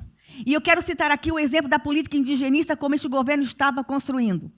Todo mundo começou a dizer, a esquerda começou a falar, que o coronavírus iria dizimar os povos indígenas no Brasil. O primeiro óbito, dia 12 de abril, sabe o que é isso? A forma como nós estávamos conduzindo a política indígena no Brasil. Primeiro óbito, dia 12 de abril. E eu fui lá para a Amazônia, em Roraima, junto com o presidente da FUNAI e o secretário nacional de saúde indígena, para acompanhar o primeiro óbito. A forma como a gente conduziu deu muito certo. Vamos ter que melhorar? Vamos ter que melhorar. E por que nós fomos lá, presidente? Porque nós recebemos a notícia que haveria contaminação criminosa em Roraima, em Amazônia, de propósito, em índios, para dizimar aldeias e povos inteiros para colocar nas costas do presidente Bolsonaro. Eu tive que ir para lá com o presidente da FUNAI e me reuni com os generais da região e o superintendente da Polícia Federal para a gente fazer uma ação ali meio que sigilosa, porque eles precisavam matar mais índio para dizer que a nossa política não estava dando certo. Então, o que a gente estava fazendo estava dando certo, o que nós estamos fazendo está dando certo. Então, aqui, general, todo o nosso trabalho que envolve políticas de valores precisa estar aqui no Pró-Brasil.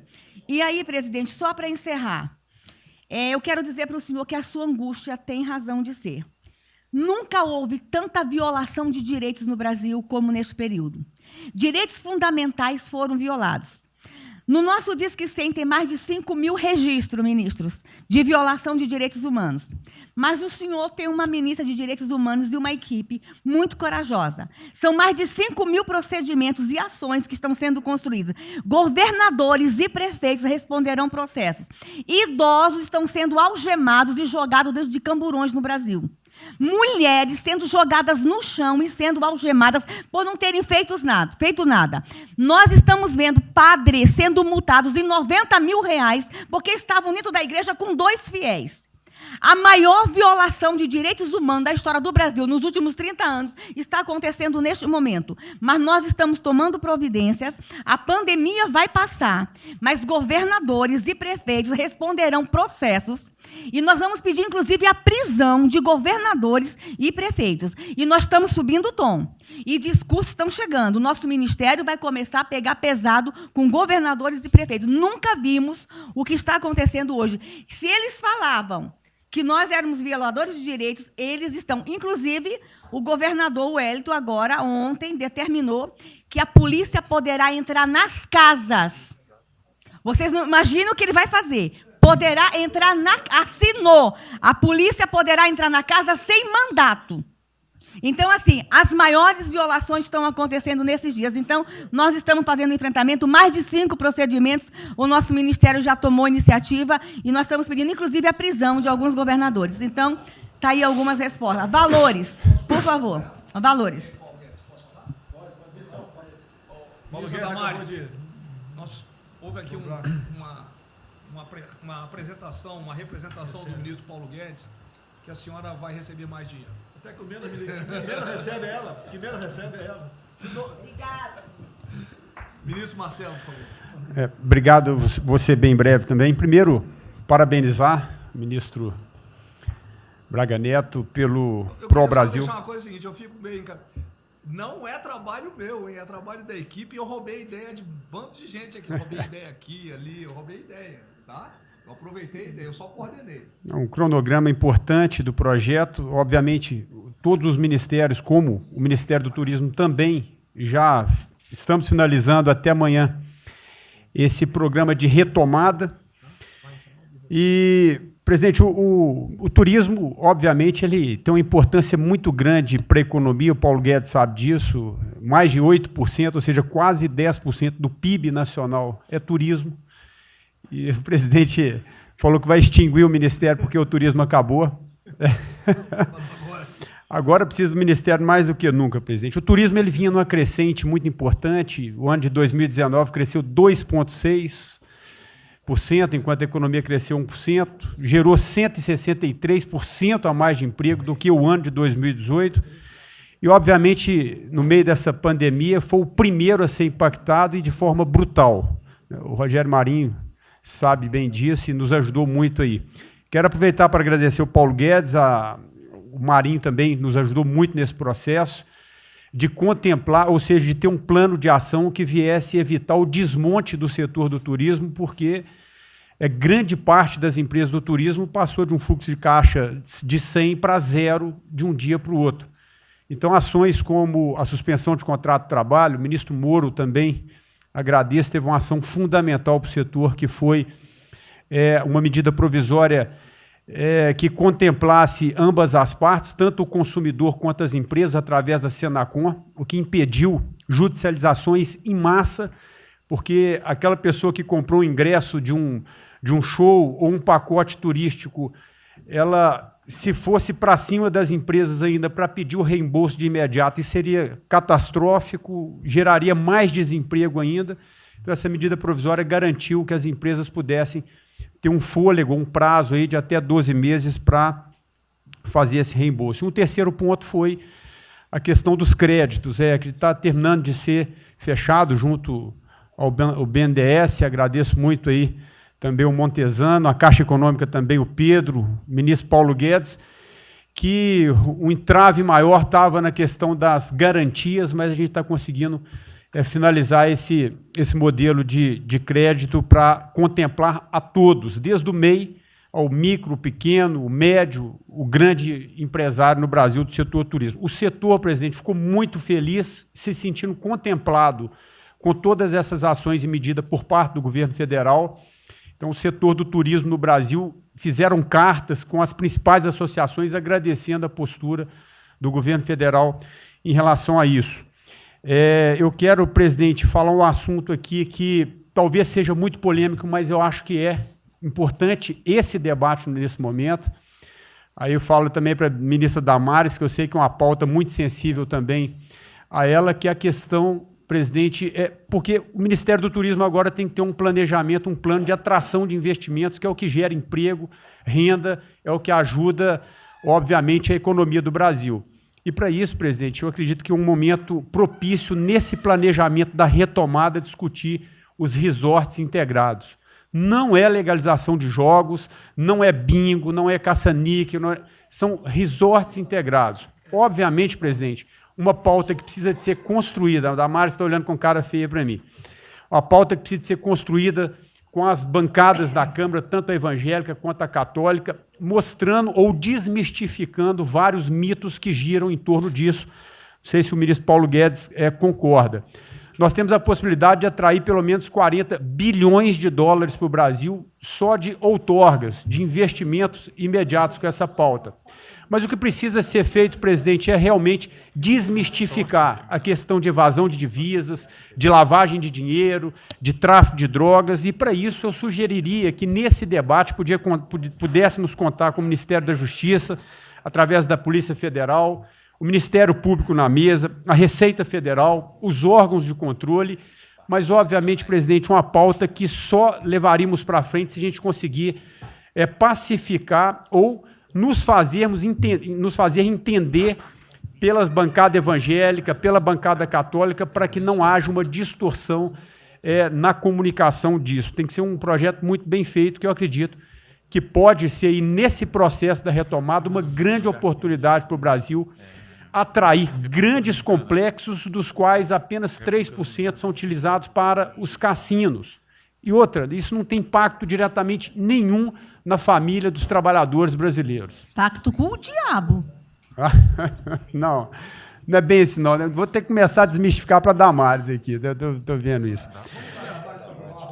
Então, presidente, aqui não estou dizendo que a gente tem que colocar isso como um projeto de governo, obviamente, mas abrir esse debate em torno dos resorts integrados. Propõe a data, a gente reúne os ministérios, Tá bom. a gente conversa. E para finalizar, presidente, o ministro Nelson, prazer estar aqui com o senhor a primeira vez. A gente fez um projeto muito bem elaborado, né, dentro do âmbito do Comitê de Operações, que visa fazer com que os hotéis possam abrigar os profissionais de saúde, e só os profissionais de saúde. A questão anterior do Ministério, por 2 vezes eu mandei a mensagem, não se manifestou, não se interessou, mas eu acredito que é um projeto que pode, sobretudo, trazer para o governo federal uma boa visibilidade com essa preocupação de quem está na linha de frente do combate, que são os profissionais de saúde.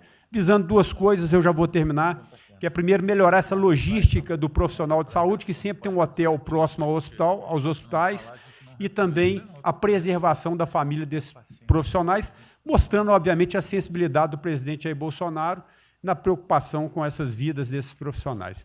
Obrigado, ministro. Tem uma reunião, que dia que é a reunião? Parece que é hoje, às 16 horas. Hoje, então. Já tem uma reunião marcada para a gente discutir isso aí. Tá bom. Obrigado. Saúde e turismo. A gente definir. Penúltimo debatedor, ministro Weintraub. Obrigado. Tem 3 anos que eu... Fui claro no penúltimo. Muito obrigado. Tem 3 anos que, através do Onix, eu conheci o presidente. Nesses 3 anos, eu não pedi uma única conselho, não tentei promover minha carreira, me ferrei na física, ameaça de morte na universidade, e o que me fez, naquele momento, embarcar junto, era a luta pela liberdade. Eu não quero ser escravo nesse país. E acabar com essa porcaria que é Brasília. Isso daqui é um cancro de corrupção, de privilégio. Eu tinha uma visão extremamente negativa de Brasília. Brasília é muito pior do que eu podia imaginar. As pessoas aqui perdem a percepção, a empatia, a relação com o povo. Se sentem inexpugnáveis. Eu tive o privilégio de ver a mais da metade aqui desse time chegar. Eu fui secretário executivo do ministro Onix. Eu acho que a gente está perdendo um pouco desse espírito. A gente está perdendo a luta pela liberdade. É isso que o povo está gritando. Não está gritando para ter mais Estado, para ter mais projetos, para ter mais... O povo está gritando por liberdade. Ponto. Eu acho que é isso que a gente está perdendo. Está perdendo mesmo. O povo está querendo ver o que me trouxe até aqui. Eu, por mim, botava esses vagabundos todos na cadeia. Começando no STF. E é isso que me choca. Era só isso, presidente. Eu realmente acho que toda essa discussão de vamos fazer isso, vamos fazer aquilo, eu vi muitos ministros que chegaram, foram embora. Eu percebo que tem muita gente com agenda própria. Eu percebo que tem, assim, tem um jogo que é jogado aqui. Mas eu não vim para jogar o jogo. Eu vim aqui para lutar. E eu luto e me ferro. Eu estou com um monte de processo aqui no Comitê de Ética da Presidência. Eu sou o único que levou processo aqui. Isso é um absurdo o que está acontecendo aqui no Brasil. A gente está conversando com quem a gente tinha que lutar. A gente não está sendo duro bastante contra os privilégios, contra o tamanho do Estado. E eu realmente estou aqui de peito aberto, como vocês sabem disso. Levo tiro. Odeio o Partido Comunista. Ele está querendo transformar a gente numa colônia. Esse país não é... Odeio o termo povos indígenas, odeio esse termo, odeio. O povo cigano, só tem um povo nesse país. Quer, não quer sair de ré. É povo brasileiro, só tem um povo. Pode ser preto, pode ser branco, pode ser japonês, pode ser descendente de índio, mas tem que ser brasileiro, pô. Acabar com esse negócio de povos e privilégios. Só pode ter um povo. Não pode ter ministro que acha que é melhor do que o povo, do que o cidadão. Isso é um absurdo. A gente chegou até aqui. O senhor levou uma facada na barriga. Fez mais do que eu. Levou uma facada. Mas eu também estou levando bordoada e estou correndo risco. E fico escutando esse monte de gente defendendo privilégio e teta. Entendeu? É isso. Negócio, empréstimos. A gente veio aqui para acabar com tudo isso, não para manter essa estrutura. E esse é o meu sentimento extremamente chateado que eu estou vendo. Essa oportunidade se perder. Eu sou, evidentemente, eu estou no grupo dos ministros que está mais ligado com a militância, evidente, porque eu era um militante. Eu estava militando de peito aberto, continuo militando, do ponto de vista de carreira. Eu poderia ter tentado me dar bem. Não foi isso que eu fiz. Não foi isso que eu fiz. Sei que isso daqui é um palácio, existem intrigas palacianas, estou sendo muito franco. E a gente pode sim perder a liberdade, perder esse país. Ninguém vai se dar bem se a gente perder esse país. Quem vai se dar bem são pouquíssimas famílias.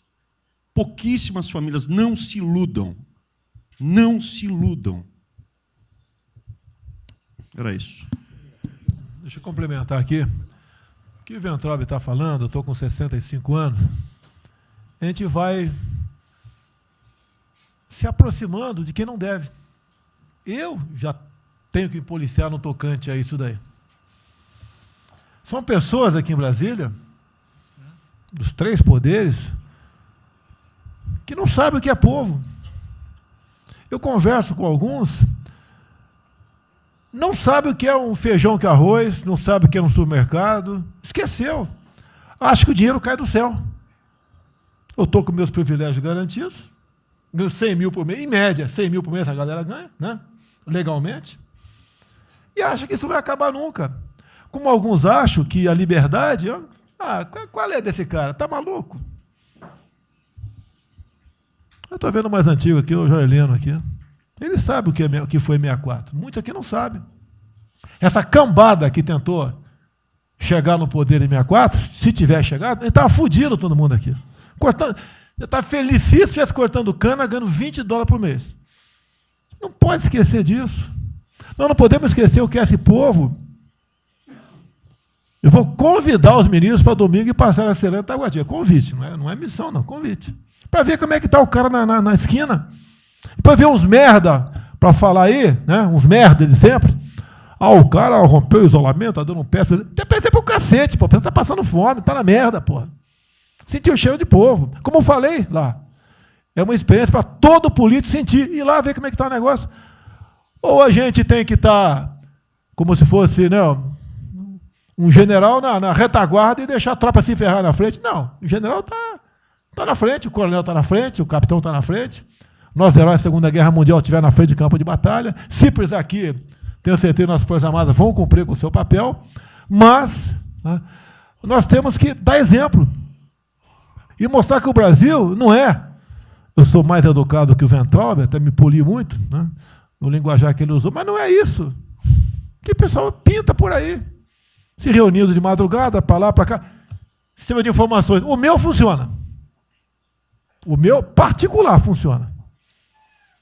Os que tem oficialmente, desinforma. E voltando ao tema, eu prefiro não ter informação do que ser desinformado por sistema de informações que eu tenho. Então, pessoal, muitos vão poder sair do Brasil, mas não quero sair, ver a minha irmã de Eldorado, outra de Cajati, o coitado do meu irmão, capitão do exército lá de Miracatu, se fuder, porra. como é perseguido o tempo todo. A bosta da Folha de São Paulo diz que meu irmão foi expulso de um açougue em registro, que estava comprando carne sem máscara. Comprovou no papel, estava em São Paulo nesse dia. O dono do restaurante, do açougue, falou que não estava lá. E fica por isso mesmo, sei que é problema dele, né? Mas é a putaria o tempo todo para me atingir, mexendo com a minha família. Já tentei trocar gente da segurança nossa no Rio de Janeiro, oficialmente, e não consegui. Isso acabou. Eu não vou esperar fuder minha família toda, de sacanagem, ou amigos meus, porque eu não posso trocar alguém da segurança na ponta da linha que pertence à estrutura nossa. Vai trocar. Se não puder trocar, troca o chefe dele. Pode trocar o chefe dele? Troca o ministro.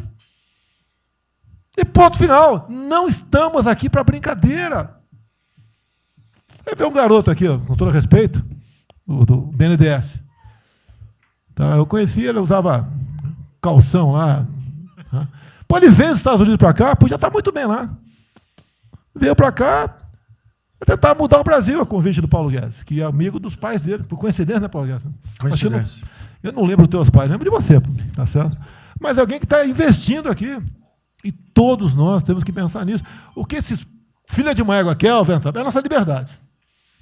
Olha, como é fácil impor uma ditadura no Brasil, como é fácil. O povo está dentro de casa. Por isso que eu quero, ministro da Justiça e ministro da Defesa, que o povo se arme. Que é a garantia que não vai ter um filho da puta aparecer para impor uma ditadura aqui. Porque é fácil impor uma ditadura. Facílimo. Um bosta de um prefeito, faz um bosta de um decreto, algema e deixa todo mundo dentro de casa. Se tivesse armado, ia para a rua. E se eu fosse ditador, né, eu queria desarmar a população, como todos fizeram no passado, quando queriam, antes de impor a sua respectiva ditadura. Aí, que a demonstração nossa, eu peço ao Fernando e ao Moro que, por favor, assine essa portaria hoje, que eu quero dar um puta de um recado para esses bosta. Por que eu estou armando o povo? Porque eu não quero uma ditadura. E não dá para segurar mais. Não dá para segurar mais. Quem não aceitar as minhas bandeiras, Damares, família, Deus, Brasil, armamento, liberdade de expressão, livre mercado, quem não aceitar isso está no governo errado. Esperem para 22, né, o senhor Álvaro Dias, espere o Alckmin, espere o Haddad, ou talvez o Lula, né? E vai ser feliz com eles, pô. No meu governo está errado. É escancarar a questão do armamento aqui. Eu quero todo mundo armado. Que povo armado jamais será escravizado. E que cada um faça, exerça o teu papel, se exponha. Aqui eu já falei. Pede o ministério a quem for elogiado, pela Folha, pelo Globo, pelo antagonista. Tá? Então tem certos blogs que só tem notícia boa de ministro, não sei como. O presidente é uma porrada, mas o ministro é elogiado. A gente vê por aí, o governo está, o ministério está indo bem, apesar do presidente. Mas pra puta que eu pariu, porra. Eu que escalei o time, porra. Trocamos 5, espero não trocar mais ninguém, espero. Mas nós temos que, na linha do Van Traub, de forma mais educada um pouquinho, tá? Se preocupar com isso. O que os caras querem é a nossa hemorroida, é a nossa liberdade. Isso é uma verdade. O que esses caras fizeram com o vírus, esse bosta desse governador de São Paulo, esse estrume do Rio de Janeiro, entre outros, é exatamente isso. Aproveitaram o vírus, está um bosta de um prefeito lá de Manaus agora, abrindo covas coletivas. Um bosta, que quem não conhece a história dele, procura conhecer, que eu conheci dentro da Câmara, que é do meu lado. E nós sabemos a ideologia dele e o que ele prega. E quem ele sempre foi. O que está aproveitando agora um clima desse para levar o terror no Brasil. Então, pessoal, por favor, se preocupe, que é de mais importante que a vida de cada um de vocês, que é a sua liberdade. Come preso não vale porra nenhuma. Presidente, esses valores e esses princípios, e o alerta aí do Weintraub é válido também, como sua evocação, é que realmente nós estamos todos aqui por esses valores. Nós estamos aqui por esses valores. Nós não podemos nos esquecer disso. Nós podemos conversar com todo mundo aqui, porque é o establishment, porque nós precisamos dele para provar coisas, mas nós sabemos que nós somos diferentes. Nós temos noção que nós somos diferentes deles. E quando eles cruzam a linha, a gente solta a mão e sai andando sozinho. Enquanto eles estiverem no trilho conosco, no caminho de fazerem as reformas que nós prometemos, nós estamos juntos. Na hora que o cara soltou a mão e passou para o lado de lá, a gente deixa o cara ir sozinho, a gente continua sozinho e vai procurar outra conversa, em outro lugar. Então, eu acho que manter essa ideia que nos trouxe aqui, e eu tenho dito isso em todo lugar, e lá fora, eu converso. Semana passada, conversei com os ministros da Fazenda de G20, conversei com os ministros também de Economia dos BRICS, e a mensagem que eu levo é sempre a mesma: o Brasil vai surpreender o mundo. Vocês duvidavam da nossa democracia, duvidavam do nosso presidente é democrata e vai fazer as mudanças. E aprovamos a reforma da Previdência o ano passado, enquanto os franceses fizeram passeatas contra a reforma da Previdência. Agora, a mesma coisa, estou dizendo, nós vamos continuar aprofundando as reformas, nós vamos seguir. Eu conheço todas as histórias de reconstrução por profissão, obrigado a estudar isso, a reconstrução da Alemanha na Segunda Guerra, na Primeira Guerra com o Schatz, na Segunda Guerra com o Ludwig Erhard, a reconstrução da economia do Chile com os caras de Chicago, o caso da fusão das duas Alemanhas, eu conheço profundamente, no detalhe, não é de ouvir falar, é de ler 8 livros sobre cada reconstrução dessa. Então, eu li Keynes 3 vezes no original antes de eu chegar a Chicago. Então, para mim, não tem música, não tem dogma, não tem blá, blá, blá. Tem estudos sobre todas as ocasiões. E nós demos uma demonstração disso quando nós estávamos indo numa direção norte, com as reformas estruturantes, e, de repente, em 3 semanas e meia, nós fomos para o sul. E nós fomos elogiados hoje lá fora, semana passada, todo mundo elogiando, fazendo referência, que o Brasil está à frente de todos os emergentes, e Paris-Passu ali só está atrás um pouquinho dos Estados Unidos, porque os Estados Unidos está naquele caso, que é o cara que tem a moeda forte, emite 1 trilhão para cada problema que ele tem e ninguém reclama. Fizemos vários programas antes dos alemães, vários programas antes dos ingleses, vários programas, de todo tipo. Então, se não existe algo aqui, é dogma. Existe capacidade de trabalho com um grupo extraordinário que eu tenho. Então, nós atacamos em todas as direções.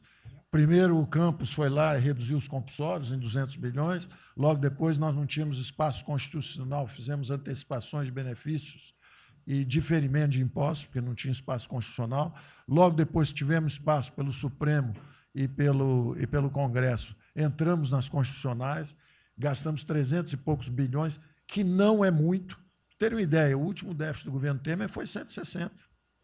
Nós gastamos 300. Não gastamos tanto assim, mas atingimos 50 milhões de brasileiros, como diz lá o Pedro. 70 milhões de brasileiros. Lançamos essa camada para os mais frágeis, pegamos os idosos, pegamos as empresas, microcrédito, depois de 0 a 360 mil, depois de 360 mil a 10 milhões, montamos um comitê de bancos, estamos lá com o Montesano agora fazendo justamente a reestruturação. Não vai ter molezinha para a empresa aérea, para nada disso. É dinheiro que nós vamos botar usando a melhor tecnologia financeira lá de fora. Nós vamos botar dinheiro, vai dar certo e nós vamos ganhar dinheiro.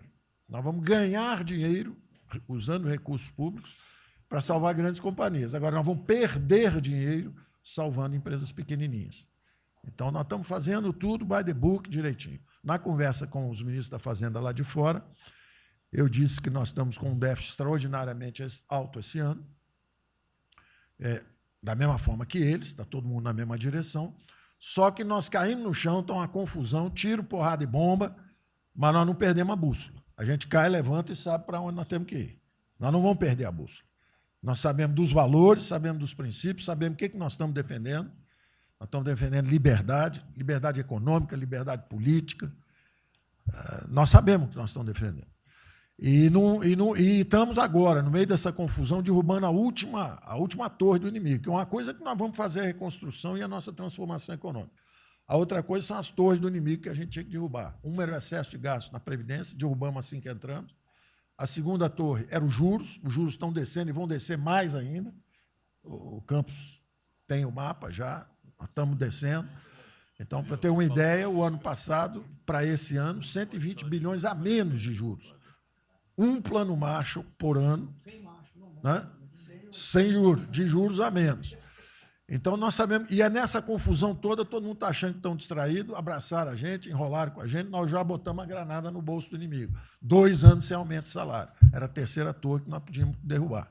Nós vamos derrubar agora também. Isso vai nos dar tranquilidade de ir até o final.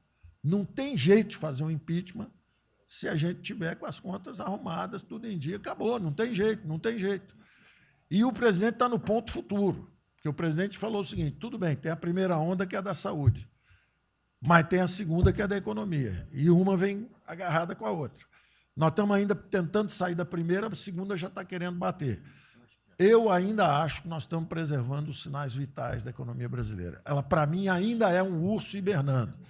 Você baixa sua energia para zero, consumo de energia para quase zero, só respira, mas quando você sai da gruta, você sai para comer o primeiro bicho que passar, você tem força. Nós não podemos deixar isso graças à super safra da nossa Tereza, à logística do Tarcísio, a comida está chegando, as exportações estão seguindo, a China é aquele cara que você sabe que você tem que aguentar, porque, para vocês terem uma ideia, para cada $1 que o Brasil exporta para os Estados Unidos, exporta 3 para a China. Você sabe que ele é diferente de você, você sabe que geopoliticamente você está do lado de cá. Agora, você sabe o seguinte, não deixa jogar fora aquilo ali não, porque aquilo ali é comida nossa, nós estamos exportando para aqueles caras. Não vamos vender para eles, ponto crítico nosso, mas vamos vender a nossa soja para eles, isso a gente pode vender à vontade, eles precisam comer. Eles vão comer. A Índia também vai precisar comer. Vai ser o trading da água. Eles vão dizer que é a melhor trading da água. Outro dia alguém comentou comigo, acho que foi o Campos, não foi, Campos? Foi. É o trading da água. Quer dizer, os caras precisam de alimento, não tem água, nós temos muito mais água do que eles têm. Então, eles vão ter que abrir mão da agricultura para fazer outras coisas e nós vamos poder exportar para eles também. Então, nós temos um mapa de voo bom, nós temos uma equipe jovem, preparada, todo mundo trabalhando juntos, e nós não vamos perder o rumo, nós não podemos perder o rumo. Então, vai ter muita conversa, vamos para cá, vamos para lá, vamos fazer isso, vamos fazer aquilo, não vamos perder o rumo, não. Pode dar vestimento, bota peruca loura, passa batom vermelho, faz uma opção de coisa que for necessário politicamente, mas não vão perder o rumo econômico, não, nós sabemos onde nós estamos indo. Então, eu estou só dando uma mensagem de tranquilidade para todo mundo aqui, que é o seguinte, nós não estamos fazendo nada exótico, dogmático, nada disso. Nós estamos indo numa direção, fizemos o que o mundo inteiro fez, em 3 semanas e meia, nós fizemos o que o mundo inteiro fez, só que nós não vamos perder o rumo, não. Nós sabemos para onde nós vamos voltar já já, tá certo? E se o mundo for diferente, nós vamos ter capacidade de adaptação. Por exemplo, eu já tenho conversado com o ministro da Defesa, já conversamos algumas vezes, quantos 200 mil, 300 mil, quantos jovens aprendizes nós podemos absorver nos quartéis brasileiros? 1 milhão? 1 milhão a R$200, que é o Bolsa Família, R$300, para o cara de manhã faz calistenia, aprende civil, organização social, como é que é o OSPB, né? Organização Social Política, né? Faz ginástica, canta o hino, bate continente, de tarde aprende a ser um cidadão, pô. Aprende a ser cidadão, disciplina, usar o tempo construtivamente, pô. Voluntário para fazer estrada, para fazer isso e aquilo. Sabe quanto custa isso? R$200 por mês, 1 milhão de cada, 200 milhões, pô. Joga 10 meses aí, 2 bi, isso é nada. Então, nós vamos pegar na reconstrução, nós vamos pegar 1 bilhão, 2 bilhões e contrata 1 milhão de jovens aqui. A Alemanha fez isso na reconstrução. Aí você também quer fazer estrada, precisa de 3, 4 bilhões a mais, tem um orçamento de 8, toma aqui seus 4 bilhões. Isso não faz falta. Isso não faz falta. Não é isso o problema.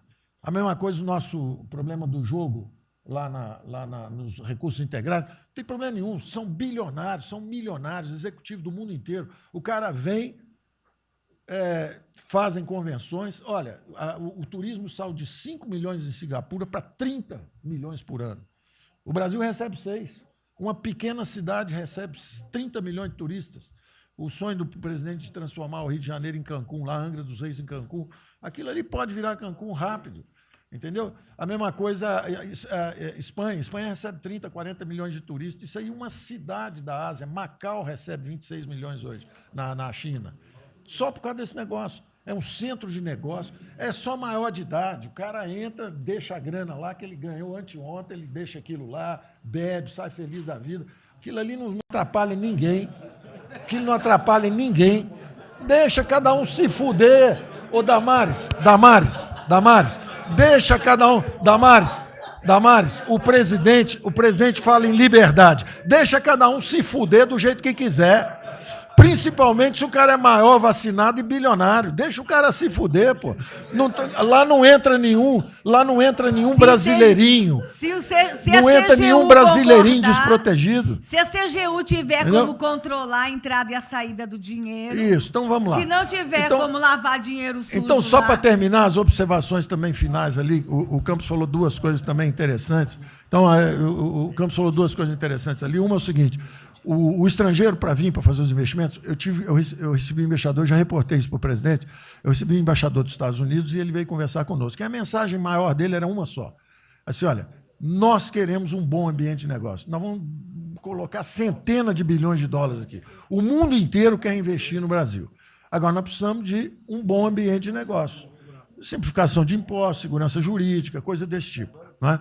Então, o secretário do Comércio americano, que é o Wilbur Ross, o cara me disse o seguinte, eu só tenho um conselho para vocês. Vamos aderir ao GPA, é o General Purchasing Agreement, que é o seguinte, é um acordo, nós com a entrada na OECD, nós assinamos esse acordo, e esse acordo diz o seguinte, não pode haver nenhuma compra governamental sem transparência. Acabou. Então, basta a gente fazer isso, quer dizer, vai fazer concorrência para concessão, privatização. Então, nós já estamos na pista certa, já estamos indo na direção certa. Só uma informação sobre isso aí. Eu fiz uma reunião com o pessoal da OCDE essa semana agora, foi semana passada, né? Semana passada, falando do nosso interesse, eles falaram que sim, já nos consideram da OCDE. Sim. Tá? Então, os ministérios, estou falando isso porque vários ministérios têm uma pauta a cumprir. Sim. Vamos continuar nisso porque, vamos dizer, a impressão foi excepcional. Ministro, é só um dado aqui da OCDE. Só um dado aqui, rapidamente da OCDE. O presidente falou que nós estamos com o apoio do Trump. Não, o embaixador disse isso. O embaixador disse nós não podemos perder a oportunidade do presidente estar tão próximo ao Trump. Os nossos dois presidentes estão próximos. Nós não podemos perder essa oportunidade. O presidente da OCDE disse que realmente o Trump, os Estados Unidos, que era, vamos dizer assim, tinha uma certa objeção, agora já está favorável. Isso é real. Ministro, é só um dado. A OCDE, 90% dos países que hoje integram a OCDE já contam com os resorts integrados. E os outros 10% é porque são muçulmanos. Por isso que não estão. 88% tem o ensino domiciliar. Então, a gente vai entrar com a MP hoje lá, tá? Homeschooling. Só uma informação. Ontem eu tive o G20 da Agricultura. Ontem foi o dia do G20 da Agricultura. Tem uma nova ordem, vai ter, depois do coronavírus, e muitos países vão colocar regras para ter estoque novamente, que eu acho que não é o nosso caso. Mas, enfim, nós precisamos ter acesso a mercados, enfim. Mas nós precisamos incentivar o trigo. É o único produto que o Brasil não é autossuficiente. O resto, presidente, se amanhã quiser fechar... Nós temos 2 milhões... Não, nós temos 2 milhões, no Sul também, mas nós temos 2 milhões de hectares ali no Matopiba, prontos, inclusive, com a Embrapa, com... variedades super produtivas para poder investir lá. Precisa de dinheiro. E uma última coisa. Não, dinheiro que volta. Financiamento. O que nós precisamos é baixar os juros. A agricultura não aguenta 9% de juros. É muito alto para ela. Tá. O Banco do Brasil não fala nada, não? O Banco do Brasil não é tatu nem cobra. O Banco do Brasil não é tatu nem cobra, porque ele não é privado nem público. Então, se for apertar o Rubem, coitado, ele é super liberal, mas se apertar ele, falar, bota o juro baixo, ele, não posso, senão a turma, os privados, meus minoritários, me apertam. Aí você fala assim, bota o juro alto, ele, não posso, porque senão o governo me aperta. O Banco do Brasil é um caso pronto de privatização. É um caso pronto, e a gente não está dando esse passo. O senhor já notou que o BNDE e a Caixa, que são nossos públicos, a gente faz o que a gente quer. O Banco Brasileiro não consegue fazer nada, e tem um liberal lá. Então tem que vender essa porra logo. Na próxima reunião aí. Apesar de todo apesar de todo o aumento de risco que passou a haver no sistema bancário, o Banco do Brasil está expandindo bastante seus empréstimos. E a agricultura, a ministra Tereza Cristina é testemunha aqui de que o apoio está sendo muito grande. E nós estamos numa situação confortável, ministro, porque, primeiro, porque, em termos de liquidez, o público vê o Banco do Brasil como um porto seguro. Então, nós não estamos tendo problemas que outros bancos estão tendo, de preocupação com a liquidez do banco, com a rigidez do banco. E na nossa formação de resultado, as pessoas físicas têm um papel preponderante dentro do Banco do Brasil. E nós temos a felicidade, nesse momento, de contar com folhas de pagamento de empresas públicas, das Forças Armadas, né, que, em termos relativos, estão numa situação mais segura do que o cidadão comum, que não participa de empresas públicas. Mas só confessa o seu sonho. Hein? Confessa o sonho. Agora, confessa o seu sonho. Em relação à privatização... Só em 23 você confessa, agora não. Em relação à privatização, eu acho que fica claro que com o BNDES cuidando do desenvolvimento e com a Caixa cuidando do fim da área social, o Banco do Brasil estaria pronto para um programa de privatização. Né? Mas isso a gente pode fazer... Só se discute, só se fala isso em 23. Tá? A gente pode fazer um dia um seminário aí que possa estender aí. Porque o Banco do Brasil, no passado, teve muitos privilégios pelo fato de ser público. Né? As folhas de pagamento vinham naturalmente para o Banco do Brasil ou para a Caixa. A administração dos depósitos judiciais eram sempre do Banco do Brasil e da Caixa. Hoje isso tudo é processo de concorrência. Nós temos que pagar muito caro por esses antigos privilégios que não são mais privilégios. E fica só o lado ruim de ser estatal, pesando no Banco do Brasil. Quer dizer, a gente não tem a mesma facilidade de contratação, a gente não tem a mesma facilidade de demissão de maus funcionários e vai por diante. Quer dizer, tudo tem que submeter ao governo, tem o Tribunal de Contas travando tudo. Né? O Tribunal de Contas, hoje em dia, é uma usina de terror. Quer dizer, se a gente faz alguma coisa, está arriscado ir para a cadeia. Se não faz, é processado por inação. Né? Você não tomou as providências que tinha que ter tomado. Então virou um terror isso. Né? Se ficar, o bicho pega, se correr, o bicho come. Agora, se me permite, eu queria fazer uma observação rápida sobre a área de medicina. Eu acompanho os números diariamente. Eu vejo que os óbitos, eles chegaram diários, passaram de 200 durante alguns dias, 4, 5 dias, mais de 200 pessoas sendo mortas. De uns 4, 5 dias para cá, esses óbitos caíram bastante, já não chegam mais na casa de 200. A minha sensação, de quem não é especialista no negócio, mas que observa os números, é que o tal do pico, o tal do famoso pico, que gerava tantas preocupações, a minha sensação é que esse pico já passou. Né? Agora... É que o senhor não viu o número que nós mostramos lá em cima agora, mas isso é outra história. Senhores, sem querer cortar, muito obrigado a todos, porque senão não termino. Presidente.